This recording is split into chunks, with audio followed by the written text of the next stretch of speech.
You know, I never had a J-Lo thing. Mm-hmm.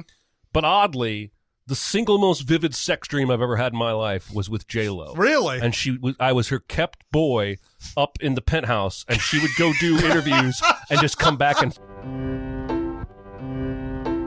Welcome to SinCast, presented by Cinemasins.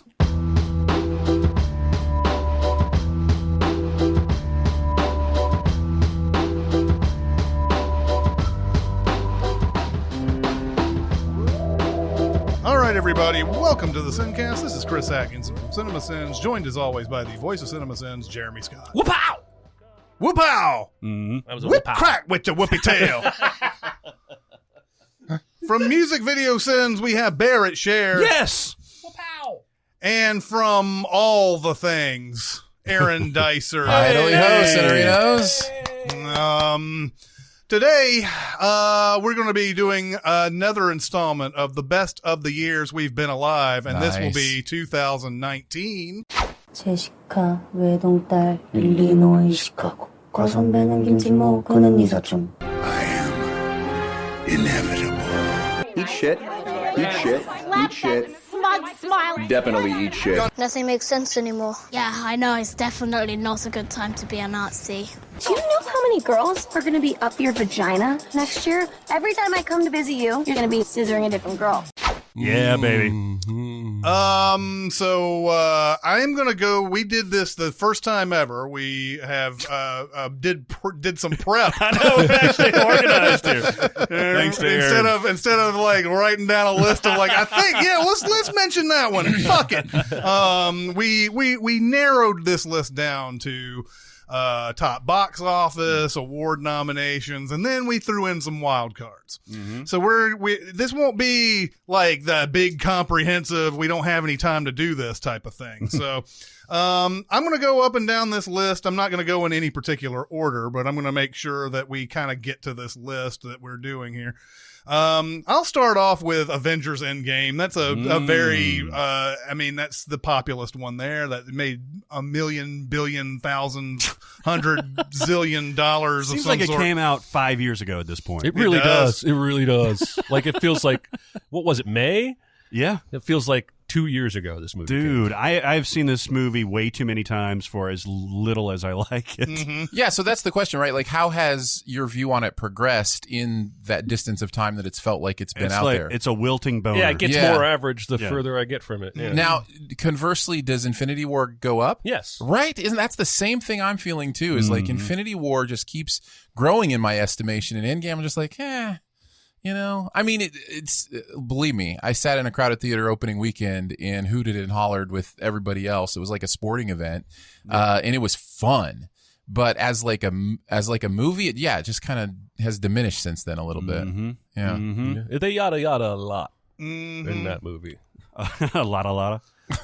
Yeah. A lot. I think they generally stick the landing in that movie, but it's just I never got that excitement that I had from Infinity War. It's just as fan servicey as the Rise of Skywalker. Rise of the Skywalker. Rise of Skywalker. Yeah, exactly. I mean, they have the same beats essentially, and they go through the same similar confusing messes to get to where they want to get to. I feel like Ultron, the movie Ultron, Age of Ultron, showed us more Tony figuring out how to create Ultron than Endgame showed us Tony figuring out fucking time travel. I figured it out. And it's the biggest yada for me. Not even how the time travel works, but that he just goes, "Oh, I'm going to solve it tonight. Yeah. I'm going to go in this one room and give it a good 4 hours and I will solve this shit." That's just, And the movie has to be that way, right? Because they've got so much to do. Yes. They have to move so many chess pieces around to get to where they want to go that there has to be a ton of convenience. There has to be a ton of yada, And there also yada. has to be a ton of not very important, like Right. Rhodey on the planet from Guardians of the Galaxy. Right. I could give a rat's ass about that. And then that, they throw in Captain Marvel, which that was a famously had to put that in at the last minute type of thing. The reason why she's only in it for the beginning and the end. Because I think they didn't even have the idea of Captain Marvel in the universe for until they started making this movie. Oh, really? I think that's what it was. Did you hear that? Well, I think that simultaneously they were developing the Captain Marvel storyline along with the kind of the end of this, Infinity Saga timeline. And so I think they were trying to figure, I think if it's possible, if Marvel had gone differently, if it had been a bomb or whatever, that maybe they would have shifted some stuff around. But I think it was part of the plan, but it was like a consecutive plan from my understanding. Mm-hmm. So. It might have been awesome if they just never had a Captain Marvel movie and then she just shows up. It would have been that awesome. Actually might have been it cool. absolutely would have been awesome. And then they can do the Captain Marvel movie later, especially since it's all retro anyway. Yep. Yeah, no, that's a great point. That's interesting. Anytime you introduce, it's a very similar problem in a film with many problems with Justice League. Anytime you introduce a Superman or Superwoman character, you have to diminish his or her powers in order for them to fit in. Mm-hmm. Mm-hmm. And that's Still, I don't though, like it. I do think it bears mentioning that of the landings that were this year, the Star Wars landing, the Game of Thrones landing, and the Avengers landing, I do think it's the best of the three. Like, I think it sticks the landing better than those other two. It's a hard thing to do. Someone on Facebook was asking me about why the Rise of Skywalker ending, they didn't stick that as well. Why was it that they didn't stick that one as well as Endgame got stuck? And I think it's because just think about how old Star Wars is now. It's 42 years old. It had a trilogy, 77 to 83. Then it was gone for a long time, and George Lucas comes back and he makes his self-serving prequels essentially. And then ownership of Star Wars transfers over to Disney and to other filmmakers, and they're trying to take off from something that really hasn't been written yet, really, and everything. And I don't think they knew exactly how they wanted to go. They couldn't have, considering J.J. Abrams started it one way, Rian Johnson went another way, and then J.J. Abrams tried to rein it back in. Yeah. And I think that's just basically the reason why. Endgame had 11 years of consistent films all the way through up to that point. Which is why I like the rumor I'm hearing that's probably not true, that Kevin Feige might slip over from Marvel and take the reins of Star Wars and guide them over the next 10 years. And I think at the end of the day, we really have to give him as much credit for the MCU films as anyone else, because they all have different directors for the most part. The Russo brothers get a lot of credit. I think the actors and Robert Downey Jr. should get a lot of credit, but he's been shepherding this thing this whole time. And where Rise of Skywalker fell apart was there was no shepherd. Yeah. There was nobody when they made Force Awakens who knew what the next two movies were going to be and who was the boss of the directors. I think there needs to be an official title for that person. I think with expanded universes and content, I think that we will see the introduction of not a director, but executive producer technically would be one of those titles, but something more specifically that means shepherd. That means executive shepherder. Let's go with shepherd. Yeah, shepherd is good. So because you're the shepherd. Because you're right. It is the key difference, and it is, I think, the main thing that gives the MCU the glue to kind of stick together that Star Wars did not have. Yeah, and honestly, when Iron Man came out, I didn't know who Kevin Feige was, but he already had some elements of this plan in place, a lot of them. I don't think they figured out Endgame right at the beginning, but they knew they were going to go Thor, Captain America, and Iron Man, and I don't feel like these last three Star Wars movies had anybody in that role, which is why we get pandemonium.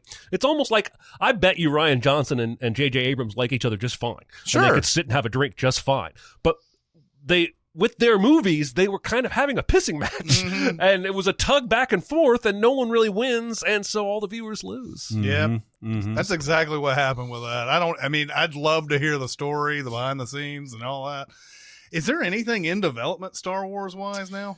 Well, a lot of rumors. They pulled that Obi-Wan for show. They supposedly they didn't pull it; they just delayed it. Right. But movie-wise, I don't know if there is anything. It's a constant. They've been constantly we're going to do this, we're going to do this, we're going to do this, and they've had to fire directors, and they've pulled back from certain things. Well, they brought the Game of Thrones guys on to do a trilogy, and then they very went to quietly Netflix. Backed away from that. Yeah, they were that's off. Oh yeah, because that's officially off. They took a deal from Netflix, and even Rian Johnson has been very carefully wording his comments about his supposed Star Wars trilogy by just saying, I'm just waiting. They're making plans over there. I'm just waiting to hear from them. I think that trilogy is probably dead as well. So that is exactly what you guys are saying. It needs a Kevin Feige to come in and say, this is what we're going to do. And it's a property that you can do that with. You can take Rey and give her 3 films on her own. You can go back to the Knights of the Old Republic and tell a story there. You can do with Star Wars characters like you've done with Iron Man and Thor, and then bring them together for a big, I think that's totally what needs to happen in that universe. Mm-hmm. We're already kind of talking about Star Wars. Yes, so let's just talk about Rise of the Skywalker, or The Rise of Skywalker. It's Rise of the Skywalker. From this point forward, it's Rise of the Skywalker. Rots. It just might as well be. Yep. No, anyway, we're already sort of talking about this, and we've already talked a lot about it. But yeah, this movie, it's a lot of fan service. A lot of it's fun. A lot of good ideas in there. But it's handicapped by the middle movie, I think. Yeah. And I would take a little bit of a different approach, and that's probably because I'm a apologist for The Last Jedi. I love that movie. No, I love The Last Jedi too, and I know what you're saying. You want to say it a different way. Yeah. I just we were talking about how they've done Star Wars, and they've really treated it like improv. I think Jeremy and I have had this conversation where it's like, okay, a new director is going to come in, and they're going to take the scene from this place, and it really feels like to me, JJ was like, okay, here's the first scene, and Ryan was like, okay, yes, and this, and then JJ came in and was like, no, back to this, so he, like, JJ didn't yes and Ryan, but I feel like you could see Last Jedi as a yes and to the other one. It's different. It takes it in a different way. I feel like once you release Last Jedi, you can't make a movie like Rise of Skywalker. Right, you have exactly. to keep going in the direction Rian Johnson did. And so what disappointed me, I didn't love Last Jedi. Right. But I would rather have seen a proper sequel to Last Jedi than Rise of Skywalker, which tries too much to undo Last Jedi, and then throw in some fan service as well. Let's give Chewie a fucking medal. Yeah. That medal really chaps your ass. It really does. It really does. Well, my worst, and I didn't really like Rise of Skywalker all that much. I loved it as a Star Wars. I'm always going to love lightsabers and cool lightsaber battles. Sure. And I think that battle on the ship with the mist and it's just gorgeous. It's beautiful stuff. But the thing that really gets me is it's just a movie without risk. It is just a movie that pretends like it wants to risk something, and then 5 seconds later pulls it right back and says, "Nah, just kidding." And it's just like it has no strength of its convictions. And that's the rough part. And I hate the fact that it just became a scavenger hunt basically throughout the whole Rise thing. of the MacGuffins. Yeah.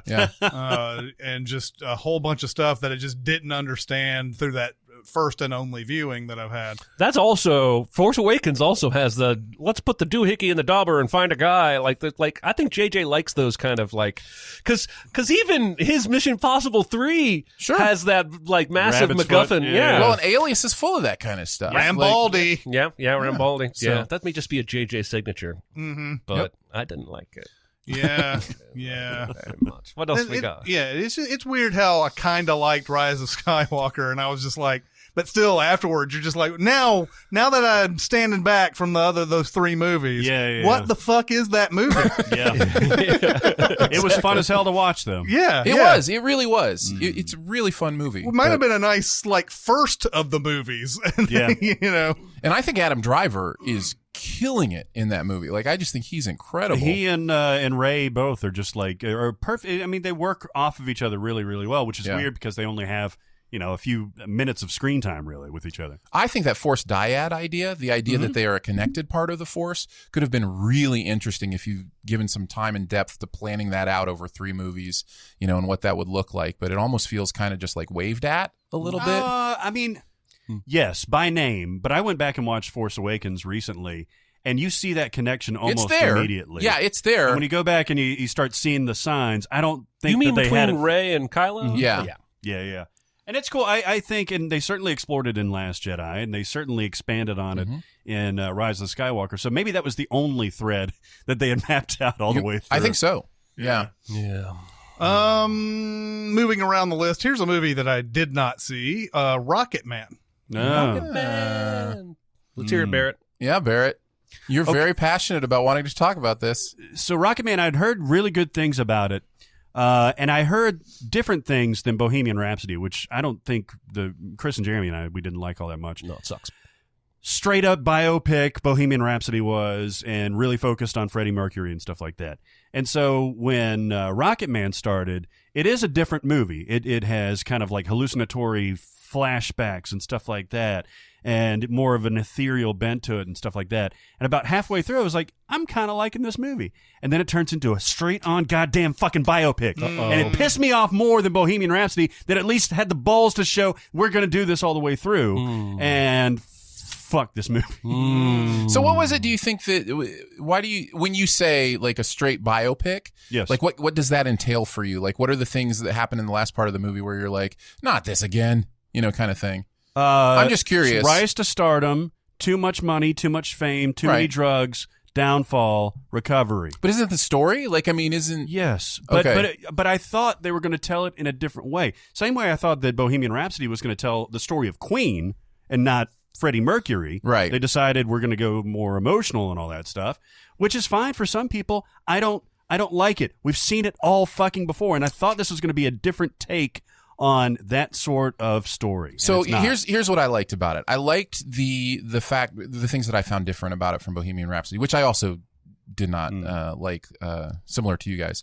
But the things that were different for me was, number one, Rocket Man felt more like a musical to me, like an actual musical. Like the musical numbers were a little more fantastical. Yeah. There were, more kind of almost supernatural elements to them. It was kind of fun. The moment where he rises up from the piano, like, got me right in the field. Like, it was just like, oh, it perfectly symbolized. Is that the Rocket Man moment? Like the song Rocket Man? That was definitely the high point of the movie. And I think it's right in the middle.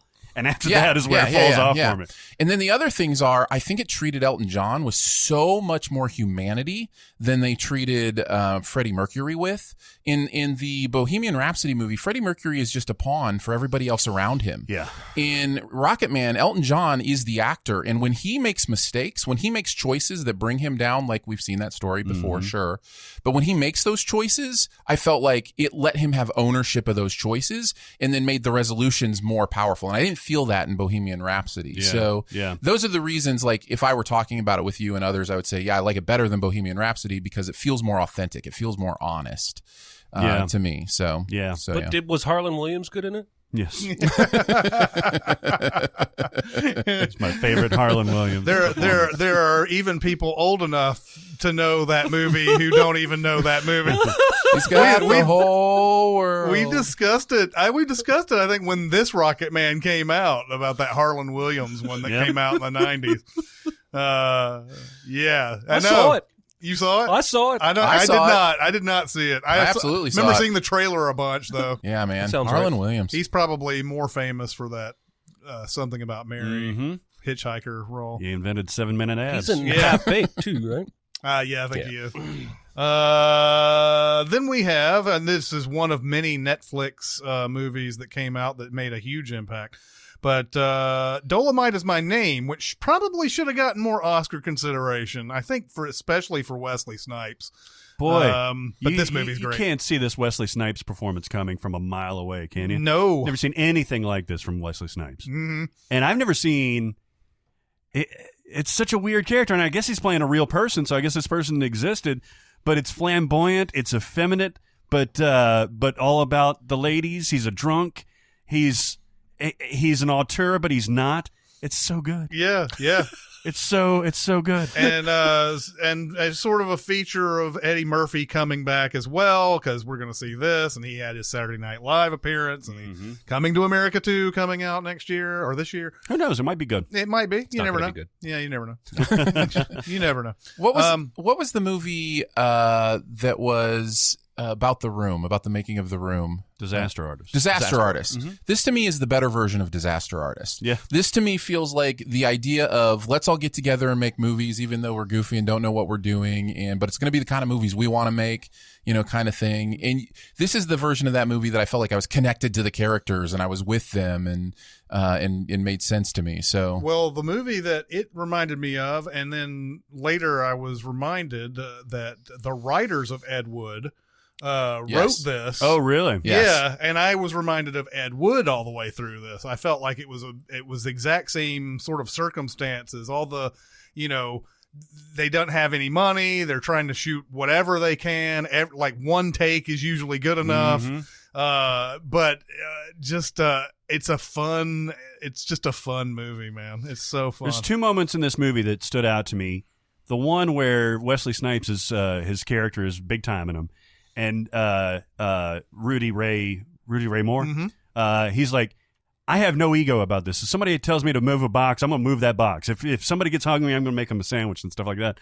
And you could tell like how committed he is with this. And then towards the end, really at the final act, gave me all the goosebumps that I got at like Rise of Skywalker and Endgame. Yeah. But yeah, this was a great movie. I'm hoping a lot of people are getting. I don't know. Do you know how it's doing as far like Netflix never says? I know Netflix never says, but I'm just saying. Do you see a lot of talk about Dolomite? It No. feels like not very many people have seen this. Well, and because the awards season talk about Netflix are about the ones that are getting nominated, and Dolomite isn't getting nominated really. So yeah, it's a shame. It's a shame. It is. Let's go on to the second biggest movie of this year, The Lion King.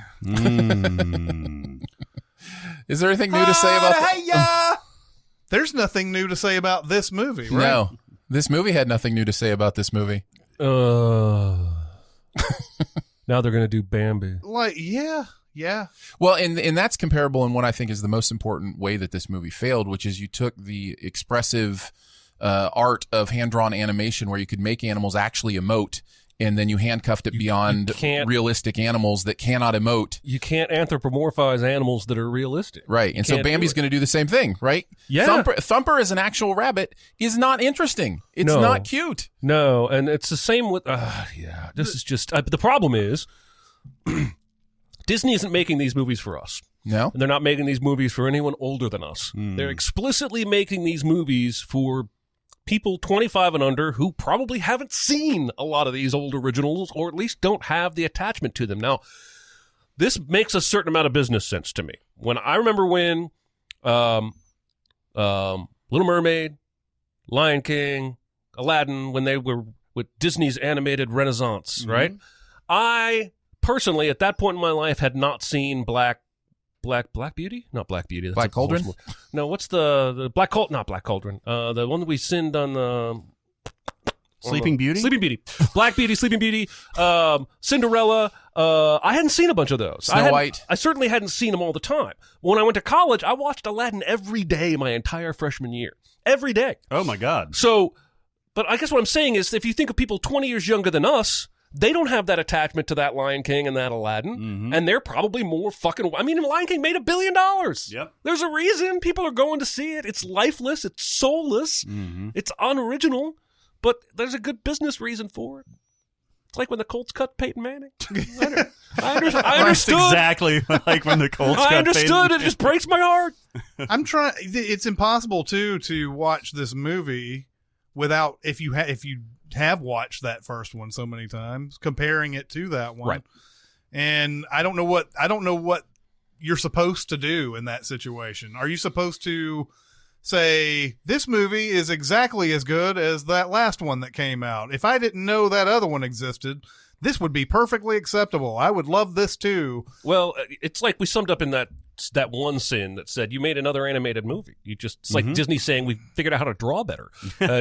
What pissed me off most about this movie was that opening shot in the original animated movie where you're focusing on a leaf and behind there's like zebras and shit running. Doing a little rack focus thing. Yes, and they do that rack focus, but it looks fucking real in the animated version. The CGI version recreates that shot identically. What's the point of that? Yeah. You're not showing off how good your animators are anymore. You're just, God damn, this movie is offensive to me. Everything I love about movies, this movie is the opposite of that. Yeah. Yeah, and I kept trying to watch that movie with this idea that I hadn't seen the original and would I like it and everything. And I don't know, there are parts in there that would have fallen flat, I think, for me. It didn't resonate as much. Just the way just the way everything was, the performances of it, and the random Beyonce song they threw in there, and I just don't know if it. I just don't know. It's impossible to really judge this movie. Spirit. Watch the heavens open. What does that mean? Yeah. How does that apply to Simba? It doesn't. It's fucking something Beyonce sang, and you put it in the movie. Let's move on to Frozen 2, a movie that only Chris and Aaron have seen. That's right. What did you think? This is one of my least favorite reviews that I've ever done because I watched this movie the day it opened. Sure. And for a mini pod that was supposed to happen the next day. Things happened, and then it was like a week later before we were able to do Frozen 2 mini pod. And I had forgotten a lot about the movie by the time we did the review. So I was like, I don't even remember what the hell all this other stuff was about. Right. Plus, my experience with that movie in the auditorium with kids was not fun. And so, I try to tune that out. It's just nearly impossible. Yeah. With all the kids talking. And so, I'm glad that they're having a good time. I have no problem with what they're doing. It's just for me, I can't do it. And I had to watch the movie because of what we were doing and everything. Now, I thought this movie was perfectly fine. I don't understand why it's the #1 animated movie of all time, however. Makes no sense to me. I guess worldwide. I don't think it has quite beat the domestic record. No. But, I didn't understand that. I didn't think there was anything offered by Frozen 2. It's kind of the Shrek 2 effect, right? Where you have this something come out of nowhere and just be amazing and everybody loves it. And it's hard for me to say about Shrek because I don't even necessarily like the original Shrek. But and then the second one is just automatically going to do more than the first one and do gangbusters. And the characters, people love these characters and families love these characters. And so they're going to go see it. I'm with you. This is a perfectly fine movie. I am predisposed to love this movie. I love the original Frozen. I love the lyricists and musicians who write this music. For me, this felt rushed. It felt like which is funny because it took so long to come out. Yeah, right. But it feels like they really tried to force a lot into this, and because they did, they really shorted all these characters. So what's nice about the first one is you can have side characters that pop in and do their thing. Well, when those side characters become popular, all of a sudden they need more to do, but you can't give them more to do without taking away from, an overall plot. Did they make that fucking Olaf a main character? Yeah, Olaf is a main character. That's a shame. Although I will say Olaf probably has the funniest part of this movie. He's hilarious. Yeah. Josh Gad is so great in this movie. And I think the songs are good. There's this 80s rock ballad in the middle that I was dying at. It was hilarious. But as a movie, it didn't necessarily speak to me. I was confused about some things in the movie, just how Elsa and Anna ended up in the same place when Anna had gone across an ocean, and then Elsa had gone across an ocean, and Anna had gone down was in a raft and went into a cave, and then suddenly they were in the same place. Okay. I didn't understand that at all. Now, again, it's the experience I probably had with it that contributed to that. But yeah, I agree with you about the rush. It's almost yes, while it took a long time for them to come out with this movie, it took them a long time to come up with a movie. And then by the time it was, we got to come out with this in 2019. Yeah. I had to make a movie, and it was this one, and it was perfectly fine. Yeah. Yeah, it's perfectly fine. I think that's the way to say it. Perfectly fine. On to another Netflix movie, The Two Popes, which is another one that I feel like, even though it got some Oscar nominations, Anthony Hopkins and Jonathan Pryce got nominated for this. It still don't feel like enough people are talking about it. And this movie is gorgeous and great, and I highly enjoyed it. Did they both get nominated for supporting actor? I think no. Jonathan Pryce was lead, right? He's lead. I think so. Yeah. Does that sound like the right breakdown to you? When you category recommended fraud, it a few weeks ago, it sounded like they were on screen almost the same amount of time. For the most part, but then all the backstory is Jonathan Pryce. Yeah, Jonathan Pryce is the protagonist. Okay. It's kind of like a lot of people wondered why Samuel L. Jackson was a supporting actor in Pulp Fiction with Travolta being the lead. And it's because Travolta has a whole other section in the movie. Yeah. And when back in 94, I was like, yeah, they were equal or whatever. But when you watch the movie again, you're like, oh, yeah, Samuel L. Jackson really did have just the 2 spots, Yeah. and Travolta had 3. But it's the same way here. Price, the Pope Benedict character, is talked about more. He has got a bit more backstory, more everything in it and everything. But Dicer prefers his Pope Benedictless. yeah. Lunch callback. Yeah. No one's going to get that joke but the 4 of us. That's right. But yeah, now somebody took me to task on pronouncing, and I probably will not pronounce it right, but because Fernando Meirelles, I guess, is a Brazilian director. Oh, I remember somebody saying that. Yeah. Somebody said that you actually pronounce the L's, and there's probably some other thing that I'm messing up. As opposed to the usual Spanish Where- Y sound. Yeah. It would be Moraes, but I think it's actually Meirelles. What's Anyway. interesting is I had a Spanish teacher in high school who's from the Yucatan Peninsula in a very specific region where the double L's are said as soft J's. Oh yeah. So it'd be more like Bereges or whatever. Mhm. I just think I always thought that was fast. He taught us his way. So I grew up doing double L's in Spanish with a zh sound. And then, of course, I got corrected by my Spanish professor in college. And then I skipped so many of that class, I dropped it. Yeah. And for the sake of nitpickiness, I think we said that Price was Benedict. He's Pope Francis in this. Yeah. But yeah, Pope Benedict is Anthony Hopkins. in Yeah, this. yeah. Yeah. Anyway, it is a great movie. It's just so well shot, and the set, either it's a set or they actually shot in the Vatican. I have no idea. A lot of it is sets. And it's But there is incredible. there is some on location, but I've actually been in some of those sets when I went to Los Angeles for the Two Popes thing or whatever. Like that living room set where they watched football together and hang out. Oh, that's an amazing scene. Yeah. This movie blew me away because So you had great. recommended it. And so the wife and I watched it. God, I mean, really, really well done. Shows the humanity of both men very, very well. Because these are as high as you can get in the entire world, really. And they knock them down a peg. Yeah. Yeah, and it's an amazing point to character for Pope Benedict to be like, I'm going to call this guy in that I don't approve of, don't like, and all this, and because I see the church as something bigger than myself. A lot we could have a lot of that going on more today. Well, and that's one of the main reasons I love this movie so much. I really do think it speaks to our divisive culture in a lot of ways, and an understanding of how do you really communicate with somebody who vehemently disagrees with you on important things. You know, because it's easy to disagree on movies. You know, that's not necessarily important. But to disagree on foundational things for people becomes difficult. And how do we do that? And I think you're right. I think we could definitely use a little bit of that. Yes. I'll continue with the Netflix here. And The Irishman, movie I have seen twice. I saw it in theaters. I saw it on Netflix.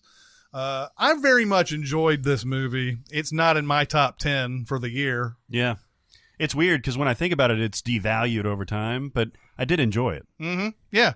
I thought it was good. It's going to be hard for me to find 3 hours to rewatch this anytime soon, though.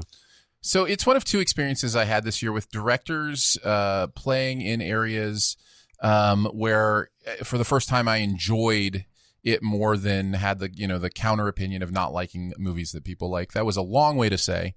I don't like Goodfellas. I'm not a big fan of Scorsese's gangster movies, but he approaches this movie, and part of the length is the humanity he tries to give to this character, especially with that stuff at the end. I still think it could have been half an hour shorter. I still think he could have used somebody reining that in a little bit.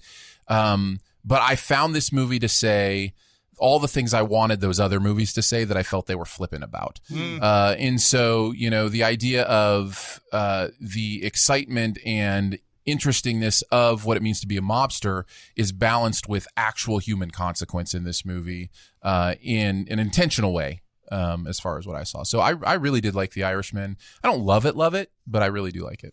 I liked Pacino switching accents in mid sentence, in mid word. These motherfuckers.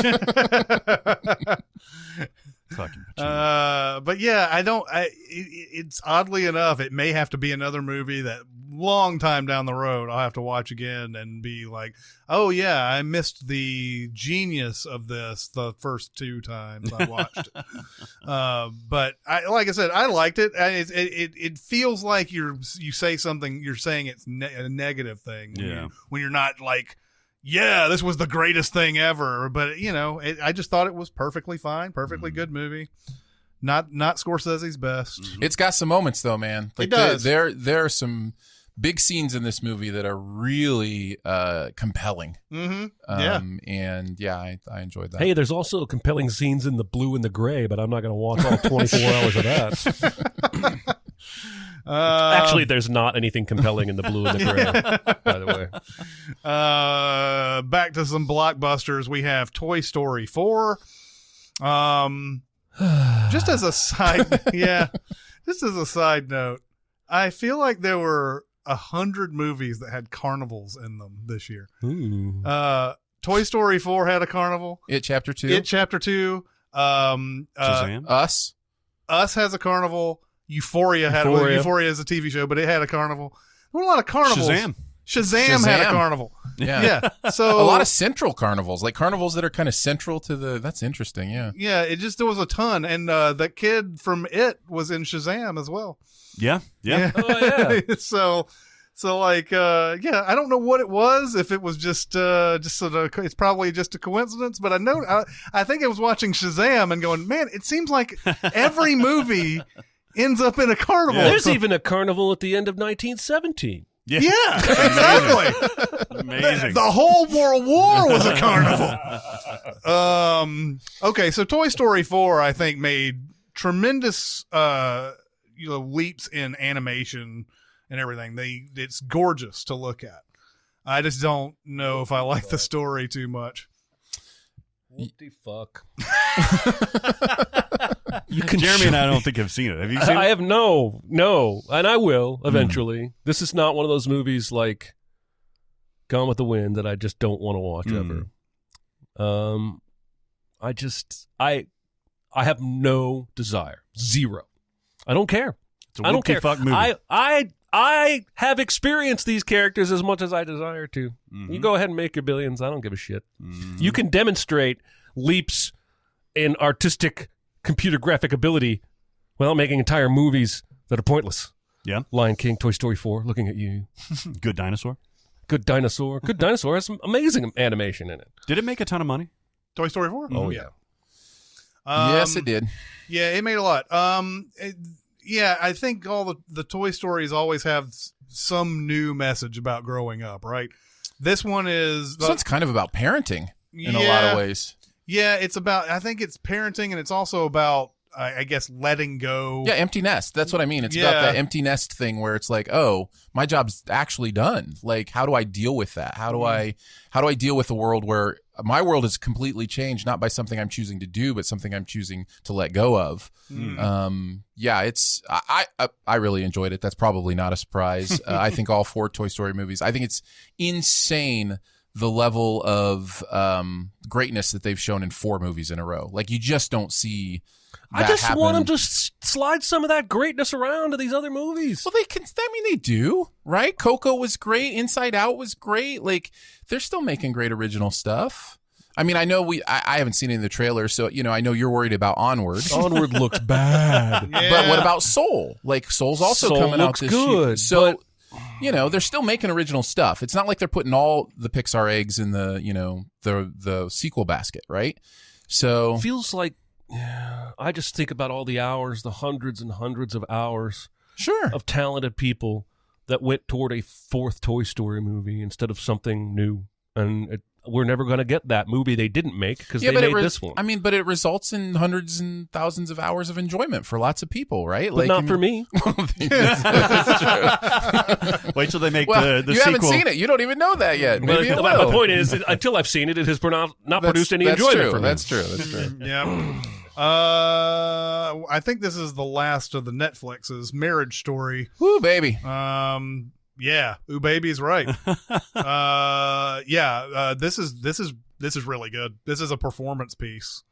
It's very much a performance piece, and you can see a lot of Noah Baumbach in it. You can see a lot of like everybody's story, right? We talked about like Adam Driver bringing his experience and Scarlett Johansson bringing hers, and him interviewing a bunch of like, you know, lawyers and stuff like that. Laura Dern's great in this. Ray Liotta is great in this. Yeah, I found this to be emotional, and like I said, at the very end, it got me. The hitch in him reading the letter was fantastic, but I didn't think it was grueling or anything like that. I just enjoyed it. I agree. It's hard for me to resonate with the people who are like, oh, it's 2 hours of torture. It's so human. And yes, there is pain in humanity, but part of the reason that we were talking about Pleasantville recently. This is a message that Pleasantville has. Part of the reason that the joy can be so much joy is because of the pain. Like, you know, the idea that we feel it so deeply because it can go either way of that spectrum. And I think this movie has that. The reason it's painful is because of the beautiful love these people have for each other. And I didn't say have. Like, you can see the love they have for each other in this movie, even as they're trying to figure out legally how to separate their lives. And the villain in this movie is the system, which I love. And the system is just trying to destroy them as they're trying to amicably separate. The system is like, nah, that's not really how it works. Yeah, yeah. And there's some legitimately funny moments in this, Yes. too. The whole process of him getting served is fucking hilarious, which makes it even more devastating when it actually happens. Oh, it's good. Oh, it's good. I want to watch this. This is a movie that I can watch a bunch, but also Baumbach is kind of my guy. You know, I was so glad to hear you say, is it While We're Young? Or I was so glad to hear you say recently that you saw that and enjoyed it. Oh, yeah. That's actually where I started loving Baumbach. That was my first Baumbach movie where I was like, oh, I dig this. Yeah. This is really powerful and human and interesting. And then Meyerowitz Stories was great as well. And no, I really like the work he's doing. Yeah. Back to some comic book superhero movies. We have Captain Marvel, and we also have Spider-Man Far From Home. Captain Marvel feels like it really came out 5 years ago. It does. Yeah, Captain Marvel was very average. It is, and I hate that it is. Yeah. But because Brie Larson is really good in it. Yeah. It has a very good theme to it and all that stuff, but the movie itself just ain't doing her any favors. No, I don't think so. I think it's pretty I was definitely hoping for more on that one. I just thought it was just kind of average, and then there's this idea of retroing everything, this whole like, let's go back to the 80s, let's go back to the 90s and everything. That's starting to get old too. I'll tell you what, when every shot of her in that 9 Inch Nails shirt drives me crazy.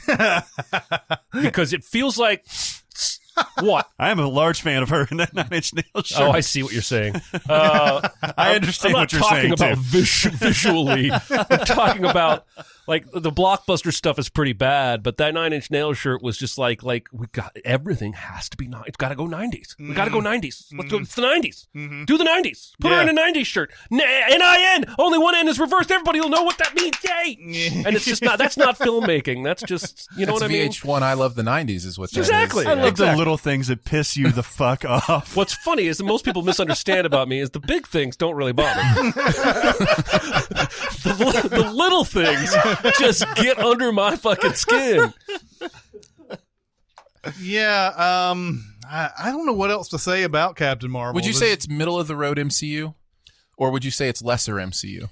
I'd say it's I would say middle. Middle of the road. Bottom half of the middle. Yeah. Okay. I mean, there's. I agree. There are certainly way worse. Like Thor: The Dark World is the worst, I think, and what Iron else? Man 2. Iron Man 2 is down there, or Iron Man 3. I was gonna say I would put Iron Man 3 lower. Age of Ultron. Age of Ultron. Yeah, those are all probably worse than Captain Marvel is. But then Captain Marvel's like right there. Yeah, I kind of feel like a middle of the road MCU movie is still a fun time at the theater. Like There's that's nothing my thing. objectively wrong with Captain yeah. Marvel. It's just go eat your popcorn, have a good time. Yeah. There's nothing enjoy fantastic about it. 9 Inch Nails shirt and go on with your day. There's nothing marvelous about it. Yeah. Nice. But Spider-Man Far From Home, we're also kind of down on that one too. I feel like they took a step back for after Homecoming. You guys know I'm a big Homecoming fan. Maybe more than you guys. I don't know. And again, I feel like what they were hamstrung on was not knowing much about Endgame. And I have read enough to know that they told them very little Like, basically, 5 years, there's a snap. They're going to come back after that. Go make your movie. So they knew about Infinity War, but they didn't know about Endgame? No, they knew. No, they did. Because they filmed those all... They made this, I think, concurrently with Infinity War. I think they overlapped. I'm just saying, as far as Endgame, them coming back after 5 years and time travel, they weren't told all of that. They were just told enough to do that high school news program about the blip and then go tell a story in Europe. And obviously they were told who died. And like basically everything they tell us, they were told. You know, it's in the movie. Yeah. And, you know, it's in the movie. It's not bad. I really do like Jake Gyllenhaal in this movie. I like the idea of Mysterio being what he is. I don't want to spoil the movie, but... It's a different kind of MCU villain, right? Like, it's not same old same, which is nice. Yes and no. It does come down to a Tony Stark fucked me over, and I'm angry about it. Motive is pretty much the same. But in terms of him using smoke and mirrors as opposed to actual superpowers, as opposed to just punching each other, it was a really nice touch. That they explain way too much with just drones. They just say drones. And drones just can't fucking do that. I'm sorry. I have only seen it the once. The hallucinatory scene when we first see him encountering Mysterio with all his powers, does that hold up as good as it did? It's visually stunning. Oh, yeah, it's gorgeous. But it logically makes no sense. There's no way he would be able to do that and manipulate. He makes Peter think he's in his original sweatshirt suit. Yeah, right? You can't do that. You can't get inside Peter's brain with a goddamn drone. But as what they were going for with a nightmare sequence of, oh, God, this is worse than I realized, I thought it was visually really awesome. Yeah. All right, everybody, it's time to talk about Likewise. Likewise. Yeah. This is an app. It's an app for sure. It's one of them deals that you can get on your phone and stuff. Yeah, this makes life so much easier, man. Because you import it builds stuff for you. You import your stuff, like what you enjoy, what you like watching, what you like reading, what you like eating, and that kind of stuff. It covers everything. And based on that, it's going to make you recommendations, and then like aggregate all that stuff, tell you where to find it and how to get it in the easiest way possible. And that's the biggest thing for me, is to be able to get a suggestion that I wouldn't normally get. Yeah. But no, it gives you these suggestions, and it's stuff that you may not have thought about before, and that's what I like about something like this. The deal about this, there's always this thing about the fear of missing out. Is that the thing? FOMO, where it's like, oh, well, there's a million different things that I could be doing right now or could be watching right now when I'm watching the Breaking Bad for the 9th time or something that. Like, this is going to say, like, I just pulled it up and it recommended to me a movie that I've seen but I haven't seen in a while, 10 Cloverfield Lane. It also tells me it's available on iTunes, on YouTube, on AMC, weirdly enough, like all that stuff. And I can click through and it will take me to that link.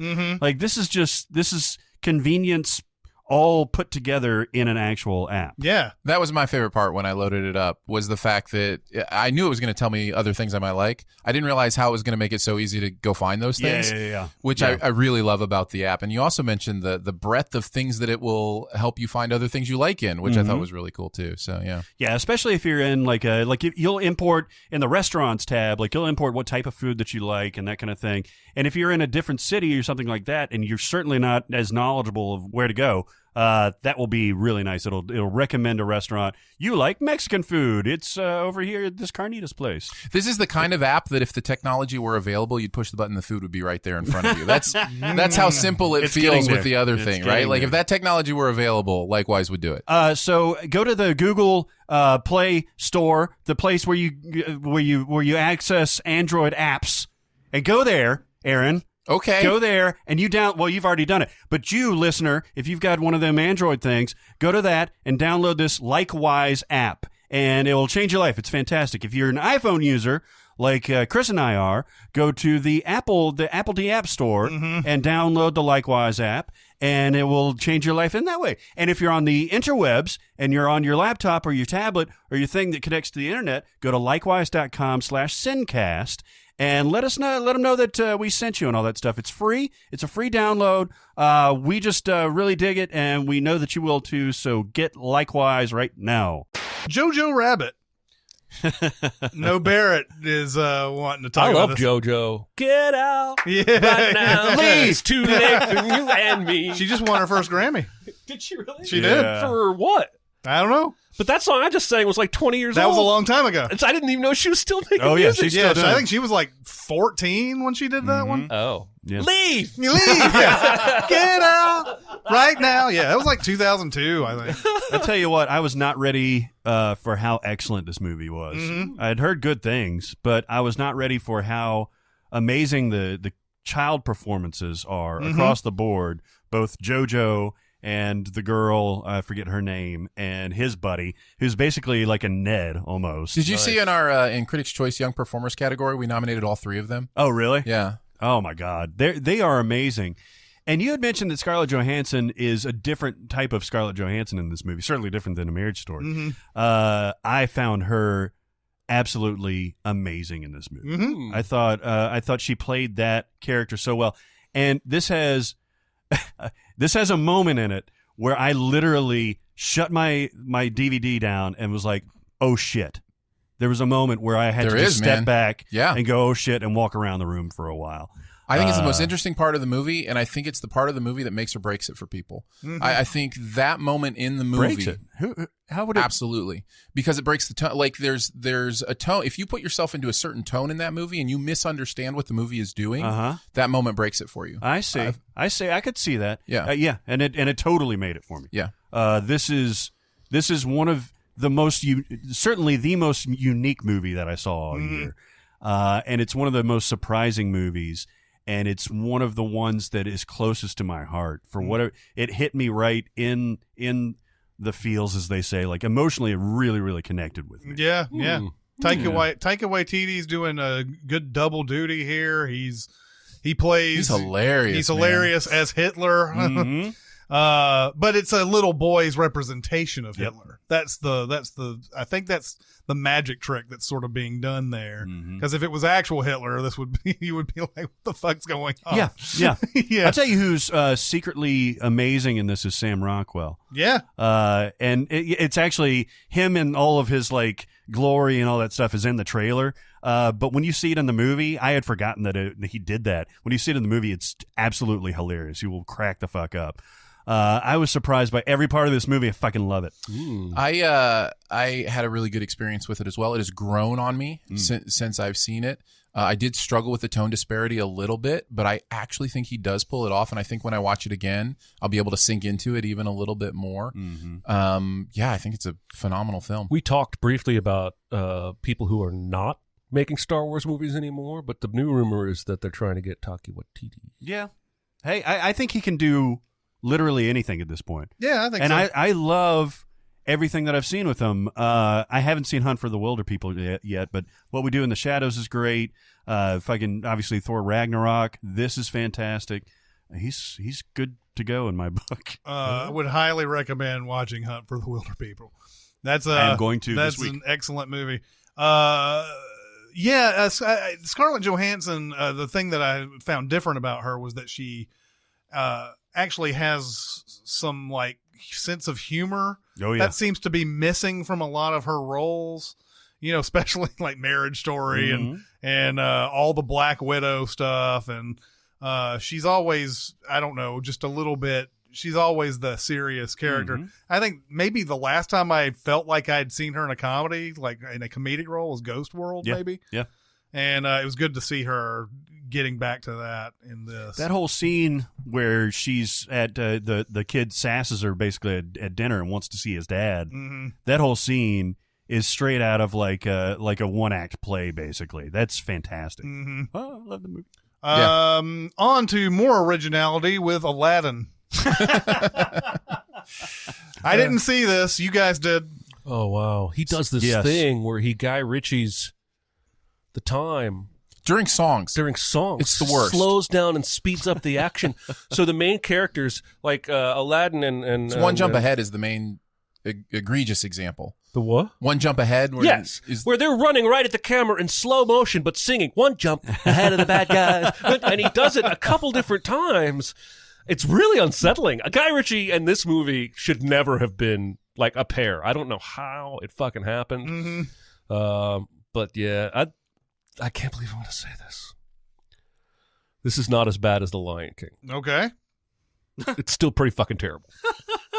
Okay. My favorite behind-the-scenes moment this year, and I think it's fine to reveal it, is the arm wrestling that went between you guys on the Never Had a Friend Like Me thing. Because you hated it and you loved it. It was one of my favorite parts of the movie. And Jeremy won. They slowed it down like just barely, and it just kills what made that song have momentum. And it must have given you some more of it or something. It made it fresh for me. It gave me a different perspective. It became like more of like an almost an R&B slow kind of like, you know, I don't know. There's something cool about what Will Smith does with it for me, which is it gives it kind of the swag, you know, and it wasn't. And that song should have a swag, but it's a different kind of swag that the original has. It's more of kind of a street swag, I guess, would be a way to say it. It's just, I mean, the same problems exist. That what works best about the cartoon is you can't recreate with CGI monkeys and human actors, and you can actually emote better and more adorably with cartoons than you can with real people. Yeah. And that Iago, man, that fucking bird, because they kept Iago the same. Like he's a wisecracking. Well, the problem with your daughter. It's like Gilbert Gottfried all over again. Only in this movie, everybody else is trying to act like this is real and legit. Only the parrot's over here cracking jokes all goddamn. I don't like much of what Disney's doing with their own classic properties. And I guess maybe this is probably good to say because I hate The Lion King just as much as you do, but I generally have liked their live action, quote unquote, live action remakes. Dumbo was awful. Well, Dumbo was atrocious, but in most of those cases, they have done newish things. Right. Whereas Lion King was paint by numbers. I can find the things I like about Beauty and the Beast. I can find the things I like about Aladdin. I genuinely like the Cinderella remake. I think that's a really beautiful movie. But yeah, there were a couple this year that I was like, oh, this is what Jeremy's talking about. Is that Kenneth Branagh that did Cinderella? Yes. Yeah. I remember liking that too. I think it's a genuinely good movie. Branagh was sort of in that Disney fold there with although Thor. Well, that was pure Marvel at that point, right? Thor was Paramount. Like that was before Disney had bought everything. Right. But I guess based on the strength of Thor, they gave him Cinderella, and he was in that little mix there for a bit, and then wasn't. Either decided not to be. Friend of the show, Kenneth Branagh, by the way. He's probably got gobs of money, don't you think? He's just going to keep making Agatha Christie movies until Go for it, man. I'm Go fine for with it. that. Yeah, go for it. I didn't hate Murder on the Orient Express. I didn't think it was necessary, but I thought it was beautiful. On to Greta Gerwig's Little Women. Yes. Little Women. Little Women. I can't think about any Little Women movie without thinking about Mo from the bar. Remember in Simpsons whenever he's reading Little Women to kids or something, and they were little women. They were no longer little girls. They were little women. They were little women. But this is a performance piece too. Mm-hmm. I think it's a highlight reel for Greta. Like what she does to this property. I was going to ask you about this, Jeremy, because this is another example of a property that you could say, you know, unnecessary. It's been done so many times before, that kind of thing. But the choices she makes almost make it necessary in some ways. But let's not excuse a bunch of lazy, shitty reboots because sure, Greta took the care to be inventive. Right, but when I roll my eyes at a remake of a movie that came out 15 years ago, I'm not expecting that director to take the care that Greta Gerwig did to reinvent the story. You know, I feel like Bradley Cooper thought he was doing that.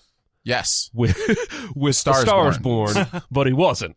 Whereas she did, especially in the sense of time, jumping forward into the future of these girls' lives gives you a better understanding of them as girls. And I've seen the Winona Ryder one a dozen times. It's like my wife's favorite movie. She didn't really like this new one that much because it played with it made so many new choices, and she's attached to the older ones. Kind of confusing at the beginning. Yes, that's fair. Yeah. Absolutely fair. Because you don't know exactly that's what they're doing, and you have to. The tell that really I started going with was Florence Pugh's character. Yeah. was how young and naive she is in certain scenes, and then how wizened she is in others and everything. That's where you really get the sense of like, oh, we're in the older times now. Yes. But yeah, the play with time, I did like it. It spared her from having to get 4 younger actresses and then 4 older actresses and everything. But Saoirse Ronan is one of my favorite performances of her. She's brilliant in everything. Yeah. Mm-hmm. She's so good. I've not seen a bad performance out of her yet, and I'm not even sure she's made a bad movie. Yeah. What would her worst movie be? Yeah, I don't know. The City of Ember. Yeah, I mean, you got to go back that far, right? Yeah. But like Hannah's great, Brooklyn's great. Mm-hmm. Oh, I know what it is. It's the Lovely Bones. That's the worst movie. There you go. Yeah. But she's still pretty okay in that. Yeah. But yeah, the movie looks beautiful. It's unbelievably well shot. One thing I noticed about this, though, I don't know if you guys noticed this. Does there seem to be any camera movement in this movie? Good question. I wasn't looking for that. Did not grab my attention. It was something that sort of like about halfway to 3/4 through the movie, I was like, there's not one sweeping camera motion in this at all. It's always just, here's the shot of the actress, and that's and they cut back and forth. I don't remember that, but I felt that exact same way watching Jay and Silent Bob reboot. Oh, no, for sure that. I mean, that's the way Kevin Smith has always been. Yes, but even in that court scene, I'm pretty sure the judge and the bailiff were not on set at the same time. Oh, no, it didn't look like that they're never in a all. shot at the same time. It always cuts to the judge and then cuts to the bailiff dancing and then cuts back to a close-up of Kevin Smith. Welcome to the only podcast that has a discussion comparing Jay and Silent Bob reboot with Little Women. That's what you come for. That's what we're here for. That's right. But you're absolutely right. That's exactly how it comes off, because he's also the king of like just a random cutaway for no reason, like somebody going ooh or whoa, that type of thing. But yeah, Little Women is very good, and I think it sort of got short shrift, didn't it, for Oscar nomination? No, I mean it's getting nominations. I don't think anybody expects it. Well, no, that's not true. I think Greta will win the screenplay adapted. I think she'll win an Oscar for the screenplay. I think she will. Did he win 7 nominations somewhere in there? Yeah. But she wasn't nominated. But she wasn't nominated for director. And that's ridiculous. Hey, you know what I learned a couple days ago when there was a Homeland marathon on? That's where Timothy Chalamet came from. Oh. He was Brody's daughter's boyfriend the second season of Homeland. Oh, holy shit. Really? Yeah. That's fun. There's a lot of people who came out of that show, too. Like Melissa Benoist came out of that. She has like one scene and the whole thing, but then she became Supergirl. Yeah. I actually remember Melissa Benoist from Glee. Oh, before that. Yeah. So, moving on to the movie we all want to talk about, Joker.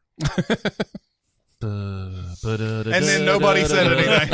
I don't. Does anybody in this room like it? Hey, Arena, stop playing that song. Gary Glitter is Hitler. Yes. Another lunch callback. Sorry. I'm gonna probably watch this movie if it comes on like in the background, and I'll probably watch a little bit of it. But I'm not gonna go out of my way to watch this movie anytime soon. Mm-hmm. It's an exercise in misery with a payoff that serves I don't know who. Why do you think people are gravitating to this movie?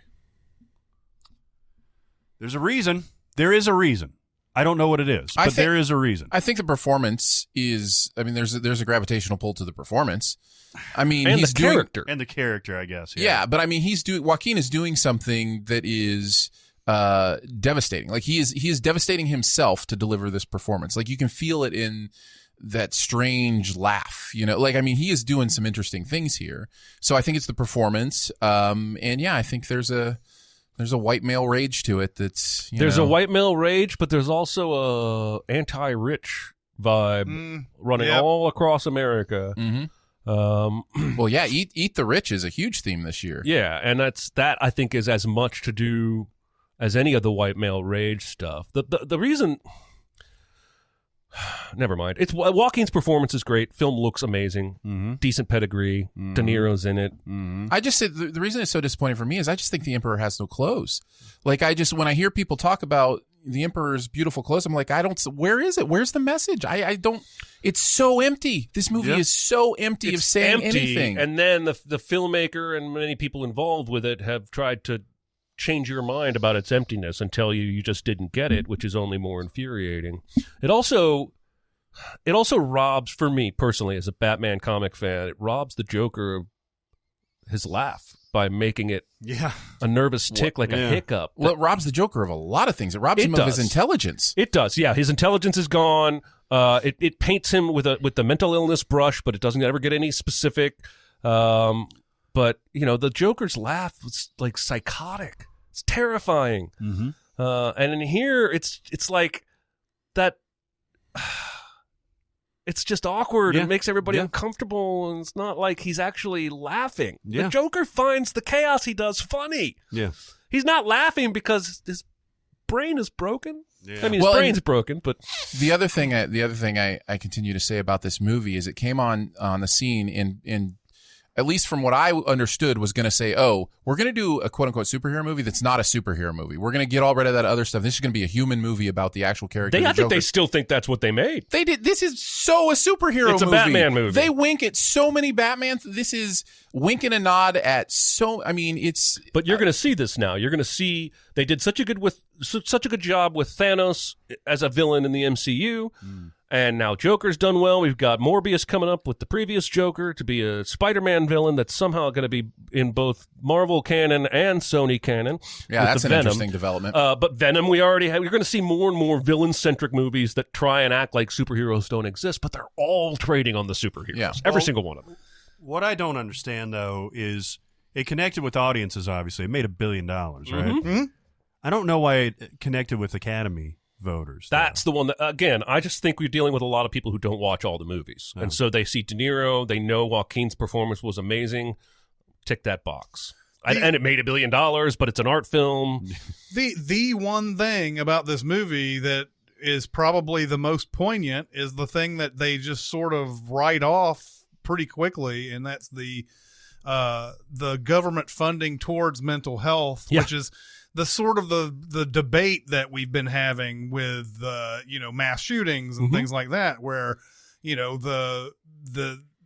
we want to have mental health, we want to make sure that the people who are sick get it, but we're not willing to give the money for it.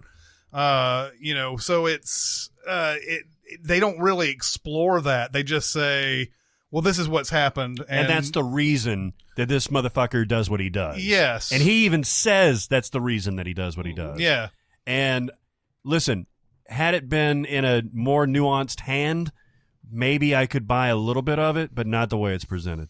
Mm-hmm. So that's why it can lick my side taints. Well, and it just gave itself too many outs, right? So you don't like it? Well, it was all a dream. None of that was real. Or you don't like that this guy became the joke. Maybe he did. Maybe he just inspired a future Joker. And you can't have all the cakes.